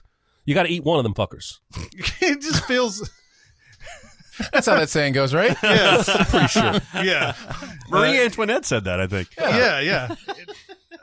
It just feels like it takes a subject that people normally don't take seriously, and then it masquerades as something that's serious. And people are like, well, look at that. That is so different. Strips it down. Yeah. Look, that's so exciting how we've seen this story a lot. We've seen this story a bunch. I don't understand. I really don't. I don't know if that I will either. That's why I like that. I think you wrote it, the one about letting De Niro play the Jerry Lewis role in this remake of King of Comedy. Yeah. On to Parasite. Wait, is it a movie ad and Barrett? Is no, but this movie blew my fucking brain off. You're not alone. I tweeted this. I have never known what was coming less next in a movie in my entire life. It plays like a comedy for the first 10 minutes, and then it just keeps turning corners. I don't expect it to turn. And by the time it's done, I'm like, that is a beautiful, unexpected conglomeration of weird shit. I agree. I agree. They put that on the poster. A beautiful conglomeration of weird shit. I mean, Jeremy for Scott. at least 2/3 of the movie, I'm waiting for a monster of some kind to show up. Yeah. And there are human monsters, I suppose, in this movie, but not. The beauty of this movie is that kind of, but not all the way. Nobody's a hero and nobody's a villain. What I like is the game I like playing ever since I saw it is who's the parasite? Who's the titular parasite? Because I could make a case for about 6 different characters. Absolutely. And I think that's probably the point. Yep. There is no one in my mind making more original films than Bong Joon-ho. I have not seen The Host. I will rectify that. Oh, you have not seen The Host. I thought it was horror. It's so good. Well, you've seen The Parasite. You need to see The Host. Okay, right, my point is I saw Snowpiercer and I saw Okja, and those are two of the most inventive movies. Okja! And those are two of the most inventive movies I've ever seen. And then this one I watched, even if it was horror, because of that, and now it's not... It is, well, it has horror elements. It's not a monster horror movie. Yeah. Not a demon movie. But he should win the most inventive filmmaker award forever. Yeah. No one is as clever as this guy. Yeah. I will watch anything he makes. Nice. I will I'm glad you watch. liked it. He could remake Nymphomaniac Part 1 and 2, and I would watch. Oh, it would be amazing. But this is another one of those weird Academy things where they don't want to give acting nominations to there's non-English speaking roles. Sure. And I think yeah, I mean it's a loaded phrase, but there's systemic racism in that, right? Like there's this idea of what a great movie. Well, was it great not because of the actors? Were they not doing great work? You know? And I think it's just something, it's not intentional racism. It's not like, I'm not going to give them a nomination because they're Asian. It's just this thing where, those subtle nuances of like me, not like me, and you just don't think of it in that way. It's hard to know if you're an actor, an English speaking actor, and you're watching someone speak Korean, where they're making their nuances and things of that nature. And because you're reading the subtitles. Yeah. So I think that's what it comes down to. It's probably the best point of it is that they're reading the subtitles, right? But God, Parasite is so good, man. Yes, it is. I am actually shocked it got as many Oscar nominations as it did because I felt like it was just going to be one of those movies that just got forgotten for some reason, and I'm glad it got what it did. For sure, and I'm excited for. What did that. It got nominated for Best Picture, Best Director, and Best Screenplay? No, I believe Screenplay was in there. I think it deserves to win any of those, but I think it should come away with it. If there's any fairness in the world, it should win one. It should win one of those awards. Yeah, I agree. Yeah, it's screenplay and film editing and production design. Production design is the one it should win for. They that built whole house was a set, man. Those are the other nominations? Yes. Okay. Mm-hmm. Yeah, they built that whole house from scratch. My favorite part in this is when you're right about all the curveballs, but there's a part where a group of characters is stuck in a position. Oh my God. And some other characters do something completely unexpected, and they're just waiting it out. Go clockwise. It's a hard movie. You can't talk about this really without spoilers, right. Yeah. And I think it's new enough that people should watch this without spoilers. Correct. And that movie's great. It's funny. It's tense. It's scary. It's inventive and clever. Just watch it. You'll love it. Yeah, I'm looking forward to seeing it again. Yeah. I haven't had a chance to since I first saw it, but on to Jumanji, the next level. All I've heard about this movie is it's okay. Yeah, that's about right. You saw it? I did. I think not as good as the previous. It's not as good as the first one. After Jonathan and I did our mini pod, we had one person tell us that we didn't understand the movie. Of course. When you say the first one, you mean the second one. I do. Yeah. Yeah, exactly. Well, and especially since now that they're sort of officially connecting that first 1995 movie. Well, they connected it in the first one pretty strongly. Yeah, but they said his character's name. Yeah, I mean, they said his character's name, and then, they didn't really have any... In the second one, they have a character who is from that and they're doing sequel baiting that is in the second one that is definitely tying it into the first one. So, but I didn't like the whole game part of this movie, which is a big part of the movie. Well, it's kind of the central part of the Jumanji movies. It's supposed to be. Yeah, I mean, you can laugh along with them as they're playing this game, but I didn't like any of it. It's I didn't like there's the scene in the trailer where they're running across the bridges with all the monkeys and everything. And to me, it's just too much. Yeah, it's just noise. Too much for me. I don't even care. There's a point at the beginning, before they get on those bridges, that Jack Black is going through the whole like, oh, I can see all the ways that we're going to go. And I was like, oh, they're going to actually show us how they're going to get across this. And then once that plan is done, I have no idea what they're supposed to be doing at that point. Yeah. I don't even know, and there's a point where they even jump to one thing and somebody jumps to another and they're like, no, it's got to be this one. And you're like, why? Why does it have to be this one? None of it matters. But I didn't like the fact that, like, it seemed like to me the whole movie is one, the whole game is one with something that they may have never had they may have never had a character that came along with. That's the thing that bothered me the most about the movie. There's a lot about this movie that doesn't make logical sense. There's a lot of that stuff, and for its flaws, that first one, at least for me, the game stuff kind of made sense, and I enjoyed that again, when I say the first, I mean the second one. But in this one, it turns into a lot of nonsense. Yeah, and that's, I mean, it a lot of convenience. Yes, especially they foreshadow convenience in this movie, which is awesome, which is interesting to me. But there's this, I don't know what's a spoiler and what's not necessarily, but the idea that they can play different characters and change characters within the, and it's just like, oh, you jumped in this pond and now you're all the exact people you want to, like, there's no explanation, there's no, it's just, here's the pond of convenience. Well, yeah, and I was told also in that Facebook post that you didn't see all of the time that they were in the pool. They could have gone through different character changes and then finally got to the ones that they wanted. Right. And we just didn't see that. Right. Sure, why not? One thing this movie did teach me, though, is that Jack Black is a good actor. Like, legitimately, he is the best at playing all the different, like, archetypes and the characters. Like, of the people, he's the one I most believed was being in, inhabited. So really, this Jumanji sequel kind of ripped off the Fantastic Four Silver Surfer, didn't it? Sure. With the, like, everybody's powers changing. Yeah. You remember it? Or Heart and Souls. Heart and Souls. All right, guys, it is time to talk about BetterHelp. Oh, I love BetterHelp. Okay, so I logged on to BetterHelp a couple days ago, actually, to reconnect with my counselor that I got matched with, and just almost immediately. Not saying this happens all the time, but I've got a really good counselor. She got back to me almost immediately saying, "Hey, how's it going? What's up? Did you go over that stuff that I sent you recently? It's on mindfulness," which I usually am like, "Oh, mindfulness, who needs that?" It really, really helped, especially at the time.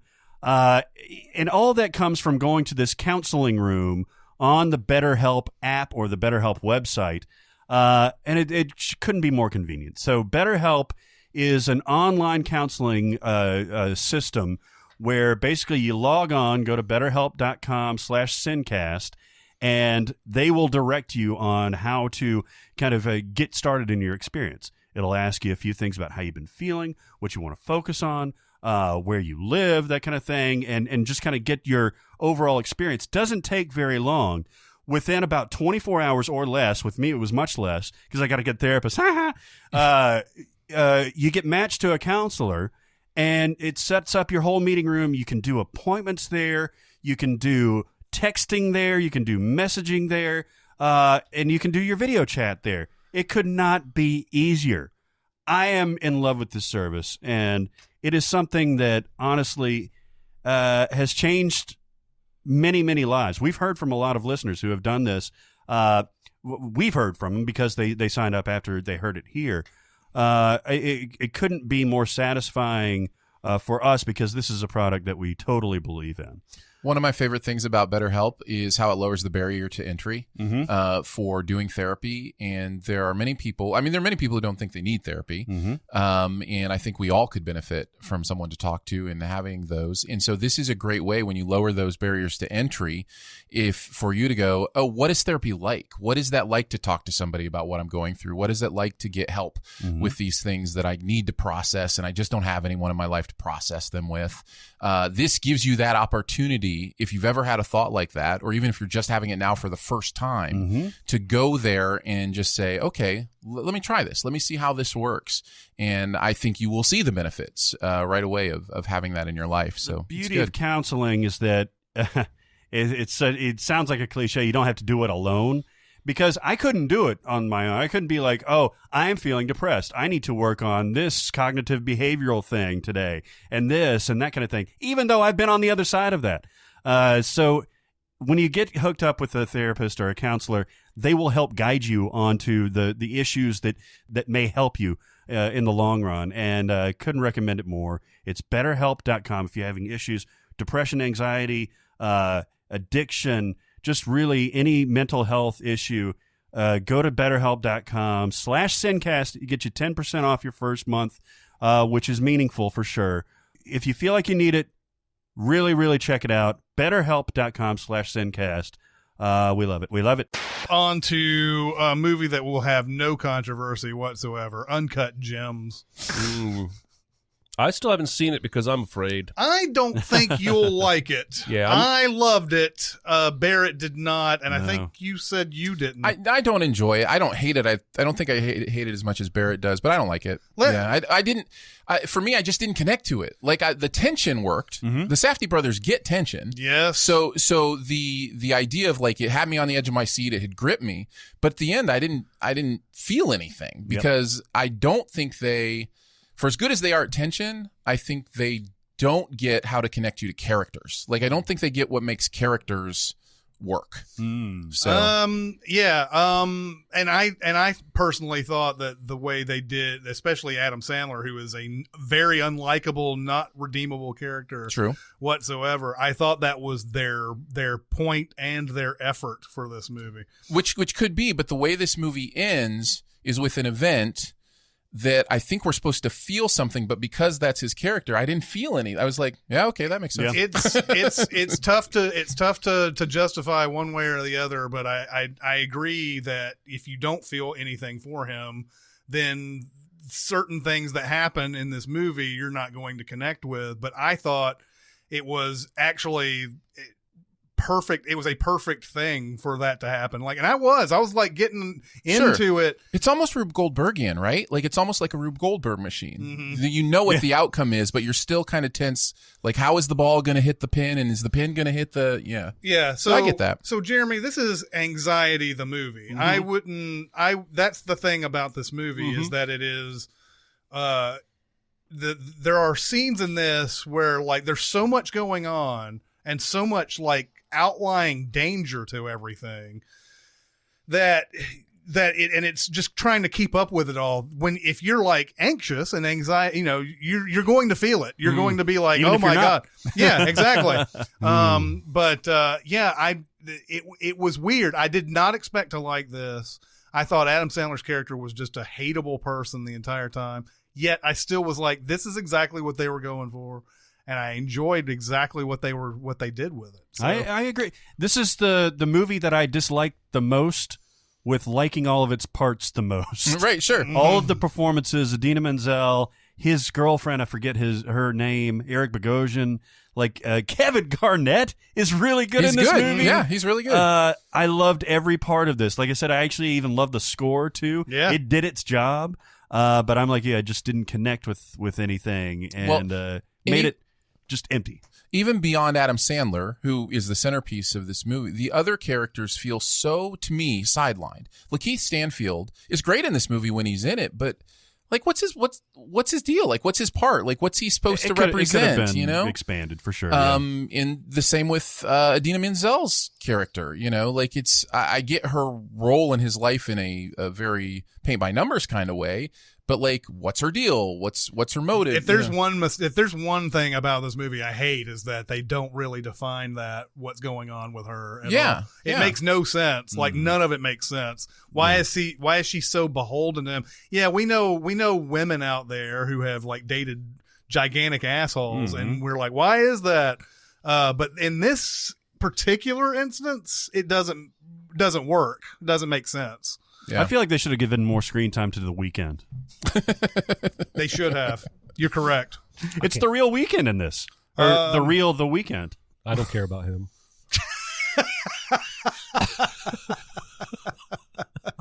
It's like the full weekend, man. Yeah. It's a full weekend. It includes even like Friday night. He gets a boner.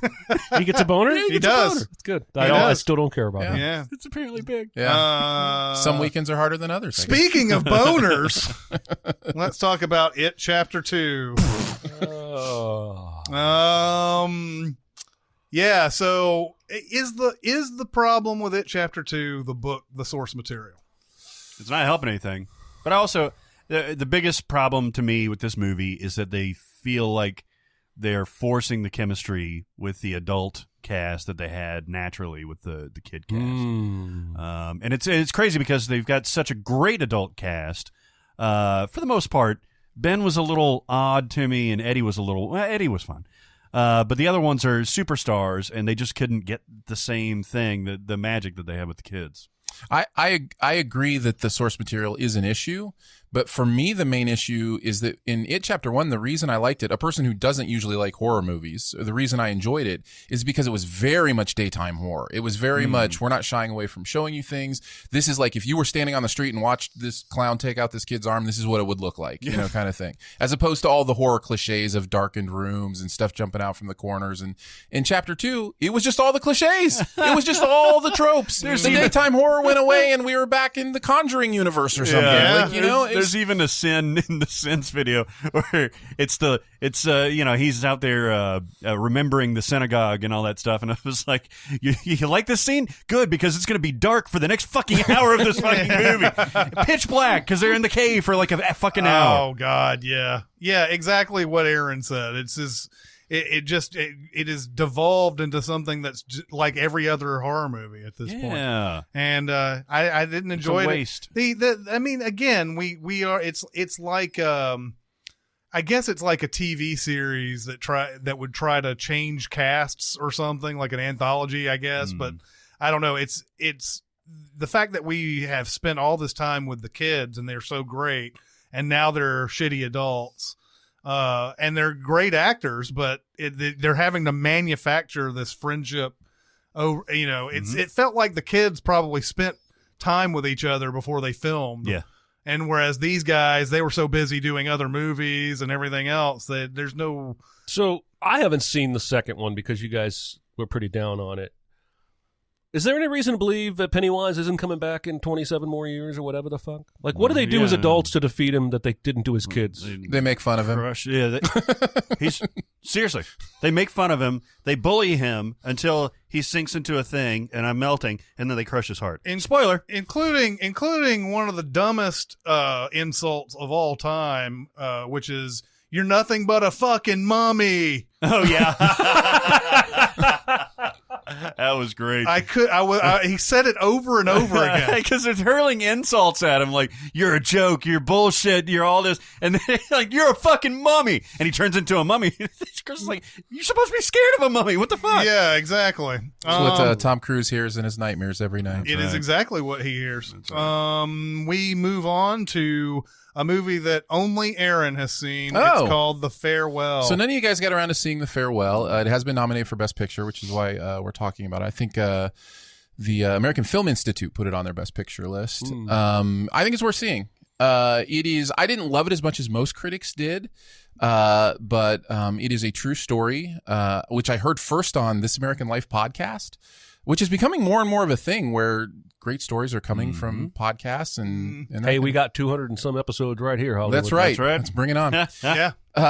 So yeah, Awkwafina is great in it. She's showing that she can be, you know, a dramatic actor as well. Can you be a dramatic actor if your name is Awkwafina? I think so. I think that's what The Farewell shows us. I think you ought to. I think you ought to have to use like a. What about Ice Cube? What about fuck Ice Cube? What about fucking Euphoria? Fucking Zendaya? Zendaya, Well, yeah. she's got a last name, right?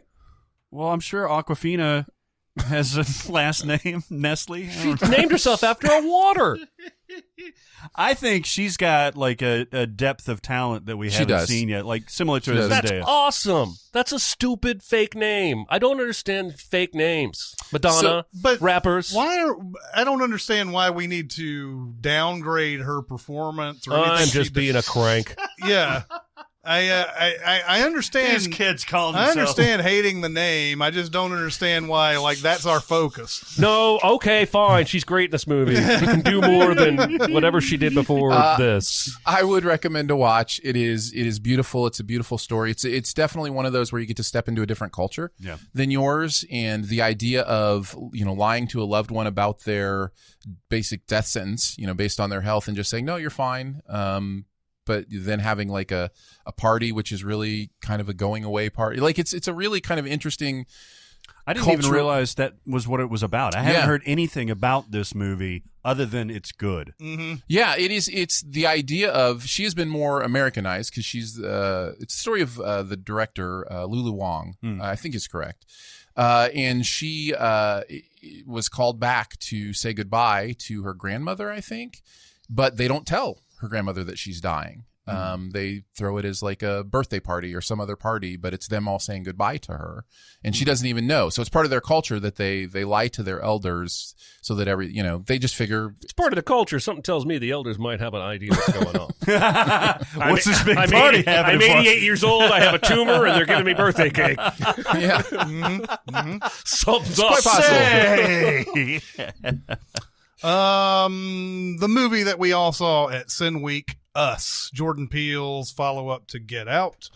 I watched this twice in the last 2 weeks. Oh, yeah? Because it's been playing on HBO within the last maybe month or so. You get to see it with subtitles finally. Subtitles help a lot. Yeah. I can't tell you how much it helps a lot. Like, she lays it all out. Mm-hmm. The first scene. Yes, she does. Where they're sitting across from Lupita. She tells her everything. And when we were at Sin Week, I had no idea what she said. I just thought she was... I knew she was speaking, but I didn't know she was when like... they first meet up? I didn't know she was like, once upon a time, there was a girl and her tether, and when the girl gave birth, the baby was ripped out of the tethered body by herself. I didn't catch any of that the first time, because it's impossible to hear. Anyway, this movie gets better for me. I can imagine, because you liked it even when you didn't understand it. I did. It just had so much going for it visually, that first viewing, that was interesting, and now it falls apart. Like, if you try and hold up to the Hands Across America conceit here that we've got going on, I don't know if it holds up. But I think I might ultimately enjoy watching this more than Get Out. Well, ultimately you just have, and we kind of came to this conclusion before, it's just whether that matters to you or not. Like whether that's going to distract you from enjoying the movie. And for me, the only reason it does distract me is because the movie itself wants to lay out the rules. It wants to say, here's how it all works. Well, okay, but now you're making me think about it. And it actually doesn't work. Yeah. So it's, I think there's a limit to how much they're actually setting up rules. And that's why I think I accept it more. At Sin Week, actually, I think I went to sleep after we watched it thinking it was a C+, B- movie, and then woke up thinking it was an A because I thought about it all night. I love this movie. I agree. It gets better every time. Lupita got robbed. If we want to talk about people getting totally. robbed. 100%. The biggest rob in the entire Oscar nominations, for sure. She would be, I don't even know how this works. Could she be nominated for both roles? No. She would have to be nominated for both ones or individually. Yes. But I would think it would be not a supporting role. If she had gotten nominated, I think it would be lead actress. Which one is the lead, though? She is. Well, you're not nominated for roles. Character. You're nominated for the movie. Like, for instance, if Peter Sellers got nominated for Dr. Strangelove, it would be for the entire body of It's work. a performance. Okay, not a character. It doesn't have to be individual characters. Correct. You're not nominated That's as what a I was character. asking. I'm sorry. I asked So it if wrong. Paul Okay. Rudd were nominated for the Two Paul Rudd show on Netflix, which Paul Rudd would show up to accept the... Okay. So that was the answer to my question. She could be nominated one time for both roles For the performance. And I think that's because why... she could get nominated for either one. But I think that's why she's the biggest snub. Is she shows two extremes in one film, and very clearly still sharing some DNA. Those two characters, She's mesmerizing in this movie. Agreed. In fact, Peter Sellers was nominated for Dr. Strangelove For all 3 performances. Yes, and you're talking about his performance singular, but all the performances Because it's for the movie, not the character. I Yeah. got So you. if I Jack got you. Black were nominated for Fatties, Yes. Yeah. Was you he can not? keep going, man. This is fun. it's fun. Was They he not? nominated 2 popes. You were nominated?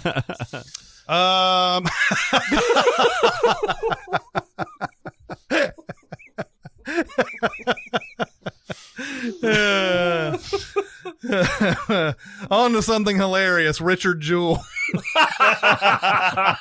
You saw this, didn't you, Chris? I did. I really liked this. I did too, actually. I don't know. This is one of those movies that sort of got a lot of, it had a lot of news attached to it before it came out. Well, and it got taken to task, I think correctly, for the portrayal of the female reporter sleeping with a source to get information when this is a real person who there's no evidence actually did something like that. Yeah. So, yeah, I think rightfully so it got called to task for that. And there is also some people reading into it that, well, the FBI got it wrong back then. What about now? What's going on with our world now? And so, a lot of people are of making that same leap because Clint Eastwood is a famous conservative, and everything. But I mean, I didn't look at it that way. I didn't either. I just more thought about this is the story that he wanted to tell, and it's about a guy. I mean, it is shameful what happens to this dude. It's and this guy Hauser. What's his full name? Paul Hauser? Paul Walker Hauser? Definitely Paul Walker. It's something Hauser. I can't remember the whole name, but he's guy is great in this. Paul Walter Hauser? That's his name. And he's been great in everything that I've seen him in so far. And by the way, he's hilarious. Just like if you get a chance to catch him in a podcast interview or something, he's quick-witted, funny, clever. He's a real good hang. Yeah. He's and it seemed, and then this is a character that it's easy to underestimate all the way through because he's got this Southern accent and he's got, he goes way too far with certain things. And then, of course he's going to be seen as a joke all the way through. He's socially unaware. Yeah. We all know these. Well, we all are these people in some ways or another in our lives, but he is that person, that's just socially awkward and, but yeah, so it'd be easy to understand how he'd be underestimated, accused, those kind of things, but they just didn't do their job. He's, that actor's from BlacKkKlansman, right? Yes. Yeah, yes. that's what I thought. That he has a funny moment in BlacKkKlansman because he wants to say something to John David Washington. He wants to say something to him, but he doesn't have the words. He can't. He just wants to look at him and just, I don't know about you, and it just keep going. Tries to go into the room. And he turns around. And he's great in I, Tonya as well. Oh, yes, yeah. Galooly. He's Galooly. Yeah. But yeah, this is another Sam Rockwell. Great performance for him. And he's not a racist asshole in this He's one. not a racist asshole. He's one of the sneakily hardest working guys in Hollywood. And he's good in everything. He is. He's even good in that Charlie's Angels 2000. Thanks for bringing that up. Thanks for that. We have fun. Yeah, we do. I just think this is a well-made movie, and the fact that Clint made it in like 2 months, like it was one of those things. As during award season, probably around October-ish, beginning of November, is when we'll start getting screeners and that kind of stuff. And I think it was mid-November or early November when they were like, "Oh, actually, Richard Jewell's going to be in the awards race this year," and it's like because they didn't even know it was going to come out this year. Wow. Oh, wow. But he just turned it around so fast. It was just like, And that is his classic Clint, right? Yeah. Because he comes from TV and he doesn't do very many rehearsals. yeah, one take Clint. One take Clint, and he moves on. That's what my college girlfriend called me. Yeah, right. She called you Clint? Yeah. Well, when we were role playing. Yeah. Am I saying this right? We all saw Hobbs and Shaw. Oh God. Yeah, well, I did. Actually, no. I didn't see Hobbs. I think I marked that Just, all 4 of us have it marked. I might have marked it out of spite. I don't think I've seen it. I think I did too. I saw the I think 6 I did video. out of accident. Okay, so it was just me and Aaron that That's saw Hobbs crazy. and Shaw then. We both did it when I looked at it, I was like, no. I know Jeremy didn't just pop this fucking movie. No, I did not see it. Yeah, maybe Barrett did, but we kind of had this discussion earlier this week. We didn't did. Lost a lot of respect for me, didn't you, Chris? Yeah, a little bit. No, it's exactly the opposite of what you were saying earlier about a movie that you have that you like all the pieces, but you just don't like the movie. This is a movie I know I dislike all the pieces that I somehow had a good time at. But that's almost every rock movie for me. That's Skyscraper, that's Rampage, that's Maybe like you Fast and just like Furious The Rock. movies, though, right? Yeah. Can you separate that from like movies? I don't know. I don't know if I'm able to do that. Because Rampage definitely sucks. Yes. Right? Yes. I know. You're not telling me anything I don't know. But I had fun watching it. Fair enough. I hate Fair enough. movies where in the action, like this really just sort of, this really comes to light when you're sinning the movie more than anything. Yes. But I hate it when I'm watching an action scene and I don't know anything about the geography of the place, and it doesn't feel like the characters do, but they're constantly bailed out by things that just come out of nowhere, and it doesn't make any sense. There's a part where Statham is driving his car and he's driving, like speeding through this factory area and everything, and he's looking straight ahead the whole time. And then he goes, hold on, and then turns to the hard hairpin turn left. And then suddenly there's this big like ramp looking thing that's right there that I'm like, you couldn't have known that was there. And he drives up that thing. There's drones shooting at him. There's all sorts of just nonsense on the screen. He goes through this building and speeds through the building, and then he's like, hold on, and then jumps through this window, assuming that there's another building on the other side. Yeah, there you go. He doesn't know there's another building on the other side. Who told you to put the bomb on? You know what Bob does, don't you? But yeah, I understand that there are people out there who are like, yeah, this is my jam. I'm fine with it, and it's cool. Yeah, I guess I'm able to forgive it. I'm able to suspend my disbelief because I think the movie understands that it's not trying to do that, right? Like that's part of it. I hate to compare it to Us, but it's kind of that same thing where it's harder for me to forgive Us because I don't think the movie understands that it's not being logical. But I think everybody making Hobbs and Shaw understands they're making a super ridiculous superhero movie.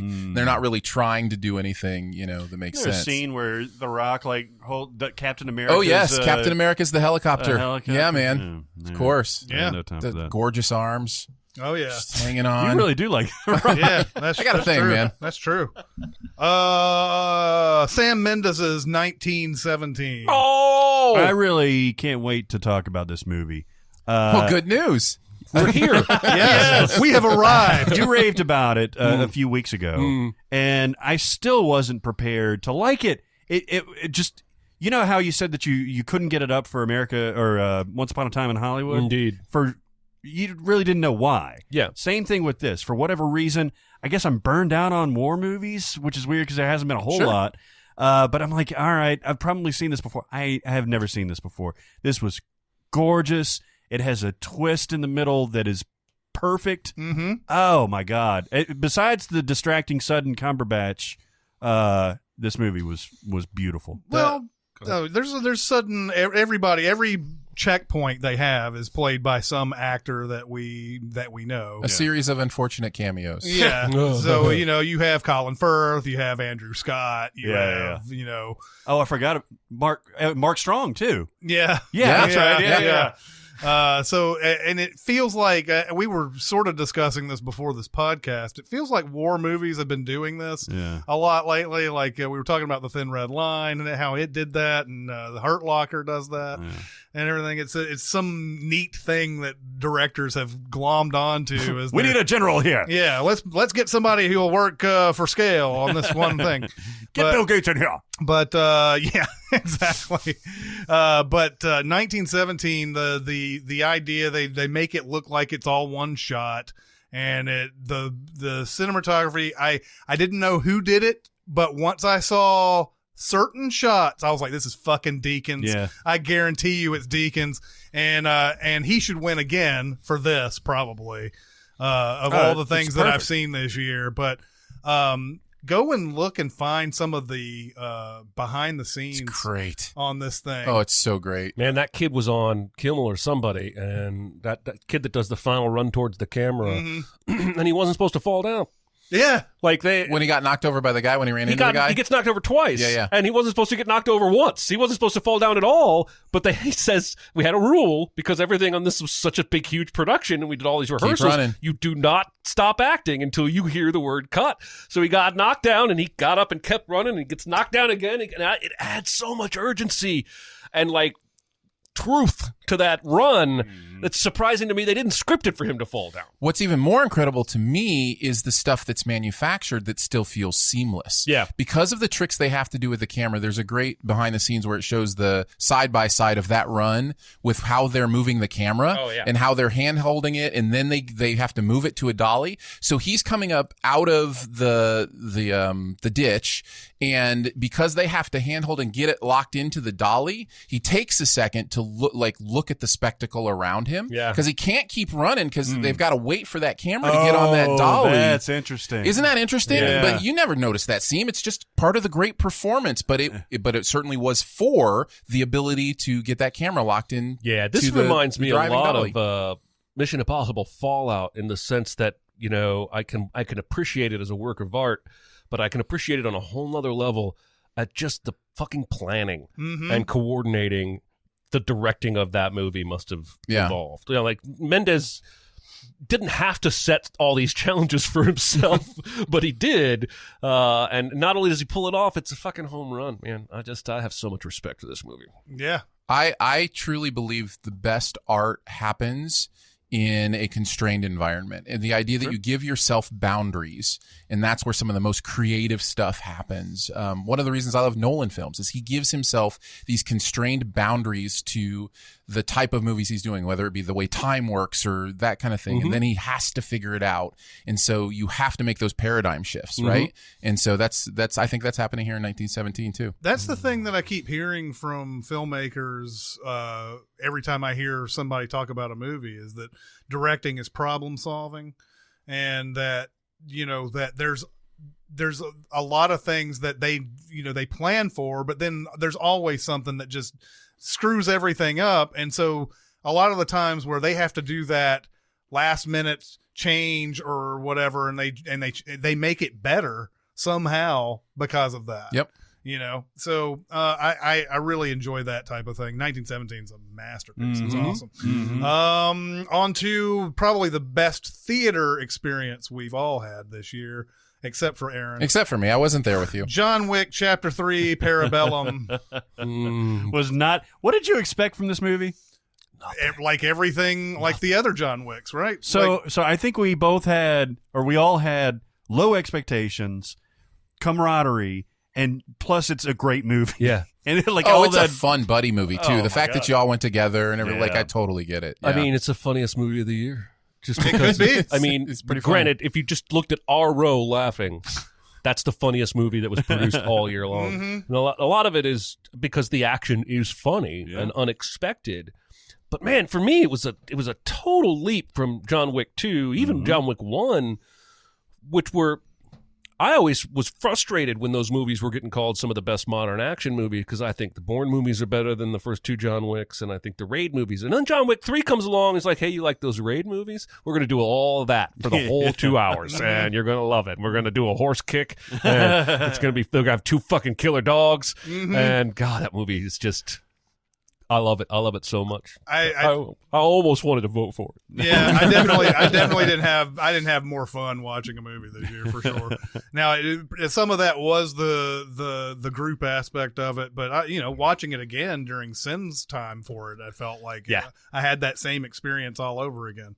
Aaron, however, he hated it. I did not. I really enjoyed it. For me, it's a series of diminishing returns with the franchise. And so what I loved about this franchise is increasingly becoming not interesting to the people doing this franchise. It is evident now that from the beginning, the most interesting part of this was the action part of this for them. great. That's great, but that's not what made the first one an excellent movie to me. So I think if they had all been like this, I'd probably be right there with you and just, like the Raid movies or whatever. But because the first one felt so meaningful and purposeful to me, there's space in that first movie. Sure. There's emotion, there's character development, there's world building. And then in the second one, there's a lot more world building and a little less of the character stuff and still the action. And this one, for me, it just felt like it's pretty much just action. The first one was emotional? Yeah. I mean, the dog and a little bit of the Moynihan, but like the Moynihan. there's this whole moment with who is it that plays the friend? The car shop. Leguizamo. Leguizamo. He has this stuff with Leguizamo that is all about character, and it's a really interesting scene towards the beginning of that movie that just these future movies aren't interested in.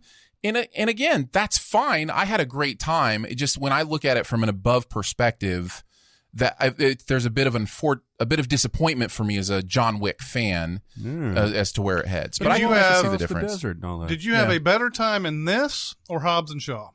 Oh, this for sure, 100% this.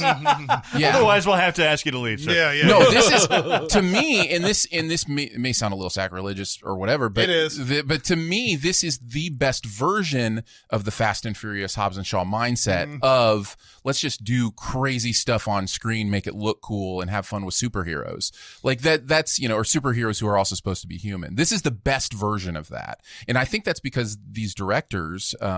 Who I think technically are co-directors, but weren't allowed to call themselves co-directors. I forget how they had to go through John Wick movie? Yeah. I don't know. Yeah, I'm not sure right? because nowadays, like, team directors are common. Everywhere, Yeah, I think on the first one, for whatever reason, the guild wouldn't let them call themselves co-directors. Yeah, but anyways, that was the thing that had been going on with the Coen brothers for the longest time, and I think they still just put Joel Coen on there. Yeah. Anyways, that is beside the point. But you can tell that they are doing what they love and that they're really good at it. Yeah. And I think this is the best version of that movie. Yeah, I agree. A movie that only Aaron and I have seen called Hustlers. So I thought this was perfectly fine. I didn't think it was great in any way. Did you think J-Lo should have gotten nominated for this? I don't. I think I'm right with you. I think this is a really good movie. But I found a little bit of the same problem I have with Goodfellas as in this movie, where it's just like I see what you're doing here, but I'm having trouble connecting to rooting for these people without also understanding the consequence of their humanity. It is justifying their actions because of the world they live in. Right. And it's easy for us to go, well, it has to be fair, damn it. Like, they can do this because they're making it fair, and you're still just committing crimes. Yeah. I will tell you, I loved, I don't remember her name. Who directed this movie? Somebody could look that up while I'm talking, but she shoots. This is going to sound weird. If you want to see a striptease shot with Scafaria, if you want to see a striptease shot with a female gaze instead of a male gaze, watch this movie. Sure, I don't want to see that. Yeah, exactly. I did. I thought it was fascinating. I thought I really when J-Lo is stripping in this movie, I thought it was beautiful. I thought it was gorgeous. And wait, J-Lo is a stripper in this movie? Yes. Oh yeah, full on stripping. Yeah. We'll see, guys. Yeah. Yep. And she still looks like she's 35. I never had a J-Lo thing. Mm-hmm. But oddly, the single most vivid sex dream I've ever had in my life was with J-Lo. Really? And I was her kept boy up in the penthouse, and she would go do interviews and just come back and fuck me. This was right around that green flower cleavage dress she wore 20 years ago. That was her moment, yeah. Most vivid sex dream I've ever had in my whole life. Yeah, I can see it. I mean, I definitely had a J-Lo thing. Well, good to know. To finish my thought about the female gaze. Yeah. So the way the camera shoots it feels so much less salacious. You really can feel the difference it makes when a female looks at, I think stripping is considered quote unquote sex work by definition or whatever. But when they shoot this kind of, more sexual, sensual thing than when a male does. Well, it's not even that. It's not even just that. If you just look at Wonder Woman and Justice League, right? Totally. And how those two directors shot Gal Gadot. Yeah. And it's night and day. Yeah. Oh yeah. Yeah. How to Train Your Dragon: The Hidden World. Next. Yeah. That's apparently fine. this Actually, is- I really liked it, but it's it's not really notable. Wasn't this you and me, Jeremy, on the? I thought you saw this with me. Well, if I did, Was it you and me on the? I faked it. Maybe I did write on this. It's hard for me sometimes to remember which ones I wrote on, but yeah, it could have been. Okay. I don't remember much about it other than I think I did write on this. they're trying to move that town, and that's all I remember. I love these movies. I think looking back, this will be an underappreciated franchise. The first one I think is groundbreaking for DreamWorks. I think it was really the first great we can make emotional, meaningful movies too. Animated movie that they did, and then 2 was really good, not quite as good as 1, and then this one is, I think, really well done. It suffers from trying to stuff too many characters into the movie, which a lot of these sequels do. And it's Wall-E all over again at some point. Yes, there is that as well. So, but I enjoy it. I just, there's not really a lot to it. Yeah. The Lego Movie 2, the second part. I talk about fucking forgettable. Yeah. I've seen this movie twice, and I still don't remember anything about it. Yeah. I just know it reduced Batman, like Lego Batman, to rubble. Yes. Like, in terms of everything that was good about him in the first Lego movie and in Lego Batman, and they just made him an idiot. This one changes the narrator, the storyteller, to the sister. Mm-hmm. And that could be something really interesting, but I don't know if it got there, really. But here's the weird part. We already know the twist from the end of the first one, and yet they kind of try to hide it in this one again. They do. It's weird to me. Just like embrace it. If we know what's going on here, make it an actual part of the movie. Mm-hmm. I don't know. That was a little weird to me. Well, I don't think we're Lord and Miller actively hands-on for this one like they were with the first one. Don't think so. I don't I think so they may either. have been producers. I don't think they directed I it. think they were off trying to make Han Solo. Yeah. But yeah, forgettable is right. Like I don't remember much. Which is other funny. than that. There's a song called "The Song That Gets Stuck Inside Your Head." Yeah. And that I can barely remember that song. The Secret Life of Pets 2. Only Barrett has seen this. Speak. I mean, it sucks. Hot garbage. Yeah, it does. It's 3 different stories that are loosely tied into each other, passed off as like a feature thing, and this will be really, really forgettable. Like people have probably already forgotten that this movie was made. All right, including me. All right, even though I'm talking about it right now. The only person who's seen The Upside is Aaron. Ooh. Yeah, we don't need to spend a lot of time. It's on here because it made more than $100 million, which I think was a huge surprise. Mm-hmm. Is this that Cranston thing? Yeah, Bryan Cranston and Kevin Hart.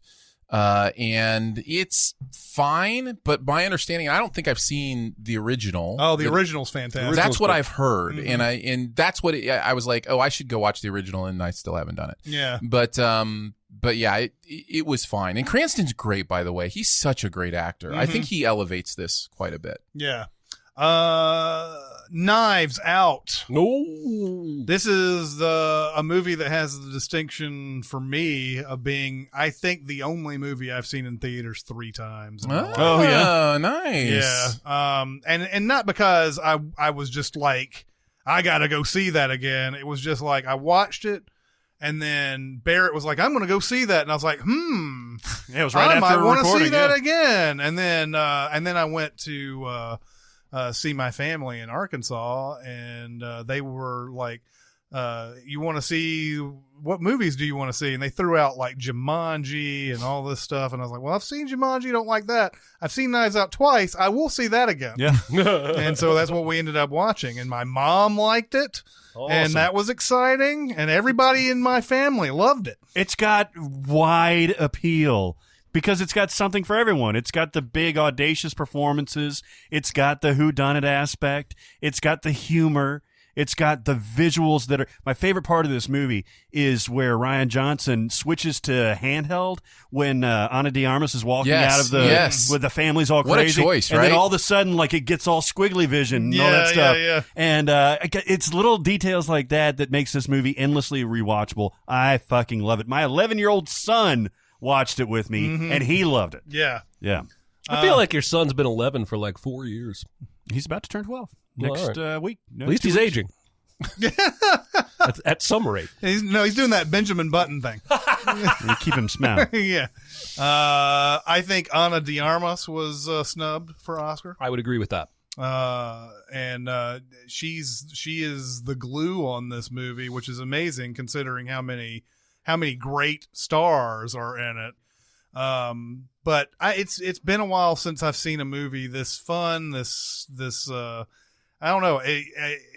John Wick was probably the funnest experience I had in a movie theater, and this would have to be right up there with it. Yeah. And I didn't have the same group experience with Yeah. Knives Out, but I guess the family that was a good experience. But God, I love this movie so much. Me too. I do as well. It is my favorite movie of the year, which is different, than the best movie of the year. But as far as like one, I always consider that question, like, what's your favorite, to be, if you had them all in front of you, which one are you most excited to put in right now and watch, just because you love watching it? Mm-hmm. And that's Knives Out for me of the movies this year. I have so much fun with it. Benoit Blanc is one of my favorite new characters invented in such a long time. I'm so excited that they're going to do more Benoit Blanc stuff. Yeah, there was There's a hole in my donut. Yeah, that was exciting. I saw that article 2 or 3 weeks ago that said that he was already trying to write that second one. Yeah, And, yeah. and there was talk about maybe Daniel Craig doing a different accent in every movie. Oh, that's interesting. Yeah. I don't know if I like that, but that's definitely interesting. I don't think it was Ryan Johnson that came up with it. It was somebody on Twitter That's awesome. who said Like something. he and purposely he's like, uses the accent to get the information he wants for the case that Yeah. he's doing. Yeah, That's yeah. kind of fascinating. That would Yeah. be beautiful. Yeah. That would be beautiful. CSI, KFC. Like a linguistic Columbo. Yeah, exactly. It will be interesting to see if he finally falls on the side of just doing that, or just we want to give people what they want. He's Yeah. But anyway, yeah, Knives Out. I love that movie so much. You want some more cookies? Yeah. My family is now using that as shorthand, like quoting it all the time. Oh yeah. You want some more cookies? A movie that's just as good, Godzilla King of the Monsters. I just watched part of this last night. Yeah? And then I got bored and turned it off. Yeah, it's a snooze fest. I do like the colors in this. I like the mood of it more so than any other monster movie that I've seen It recently. feels like 95% of the movie is shot of a scientist saying something, shot of a monster doing something, shot of a scientist saying something, shot of a monster. Just Dude, over seriously, and this over. movie pissed me off my so God. much. The whole thing where like monsters are about to fight and we're like, oh hell yeah, we're about to see some monsters fight, god damn it. And then it cuts to somebody, they're about to fight. oh my god. And it's like it's always going back and cutting to the shitty humans Yep. in this whole thing, and we don't give a fuck what happens to them. And all they're doing is looking out of windows. They Yeah. just look. And it's like, I Oh understand. my god, Zilla. I understand that you Zilla. probably didn't have the money to make it where the monsters are front and center for most of the movie, but Then don't make that movie. don't make the movie then. they had to because they had already made Kong Skull Island and they have to get this whole thing You rolling. have to get it rolling, man. You have to. They Hey, haven't gotten it rolling. every mega franchise has its Thor Dark World. Yeah, there you go. There you go. You gotta break a few Thor Dark Worlds if you want to make a Endgame souffle. Yes, you do. Yes, you do. On to Pokemon Detective Pikachu. What a delight. Yeah, it's a fun movie. What a delight. I've seen this twice, at least, maybe more. Kid's a big Pokemon fan. Mm-hmm. It's delightful. Yeah. It's great. More so than Yeah, I it's thought delightful. it was going to be. Yeah. Yeah. Yeah, it's a lot of fun. I think Ryan Reynolds just brightens up everything that he's in. Part of the reason I did enjoy Hobbs and Shaw was the sudden Ryan Reynolds. Oh, there you go. And especially because I didn't even know he was in the movie. That was like a surprise kind of fun thing.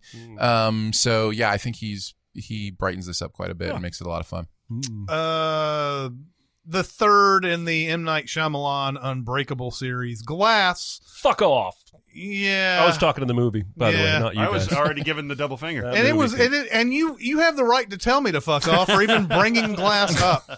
But yeah, man, remember back when Unbreakable came out and we were like, oh, it'd be awesome if he came out with a sequel to that. Yeah. And then he comes out with Split Yeah. and Split's okay. Yeah. And now Glass, which is less than okay. I feel like we overinflated how good Split Split was. Well, it's understandable though, right? No one has ever done a surprise backdoor sequel before. Am I wrong in saying that? Like, that's quite a trick to pull off. Where at the end of the movie, you reveal, guess what? This is a sequel to a movie you love. Like, mind blown. I can't think of a theater experience more energizing to me that I've ever had. I remember you came out of it and you private messaged me, see Split as soon as you can, and less than 2 hours later, it was spoiled for me. Yeah.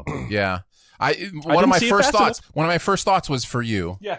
And I didn't want to give it away, but I was trying to figure out how to emphasize to you, please get there so you can have this experience. You need to embargo yourself on Twitter. If you're going to see a movie, just stop being on Twitter. You guys are misunderstanding. When I have spoiled myself by reading too much, for sure, but both in that instance and with Rise of the Skywalker, people have sent me emails or private messages on Reddit seeming to be, hey, Jeremy, a big-time fan, blah, blah, blah, raise a Palpatine. All of internet. Yeah, but see, I can't do that. I can't go off the internet. So I think it's understandable because of that moment, that energizing moment, that we all elevated it to more than it was. I still think Split's an okay movie. I like Glass more than you guys do. I don't think it's a great movie. There's a movie I would like to see a female director shoot. Sure. Is Split, because that movie makes me uncomfortable. Yep. Yeah. Yep. Even Glass makes me uncomfortable with the young girls in tight clothes being like, the camera work is a little uncomfortable there. A couple of I'm not saying M. Night's a pervert. Mm-hmm. The thing for me is, I think M. Night, and again, this doesn't make the movie great, but I think it maybe explains what it is. M. Night made the movie he always wanted to make.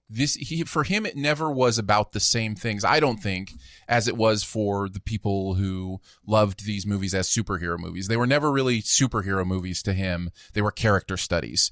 And I think this is the character study he wanted to do on these characters. And so even though it's ridiculous the way that David Dunn dies is ridiculous, to him that means something, that symbolizes something to him. So I think he made the movie he wanted to make. He wanted to make a shitty movie. I think you could take it that you know way. What? Yes, he's laughing all the way to the bank. Yeah, because that movie made a bunch of money. Make a lot of money, right? He funded it himself. I wish the whole Sarah Paulson thing wasn't a part. I wasn't even dreamed of in this movie. Yep. I hate secret organizations who are out there that are like, we know there's superheroes out there. We want to put an end to that. That's right. As soon as this guy walks out of that restaurant, we're going to have the secret meeting. Oh my God. That's maybe one of the dumbest scenes of the year, probably. Wait for it. Okay, he's gone. Like, how did that fucker get in there? Dude.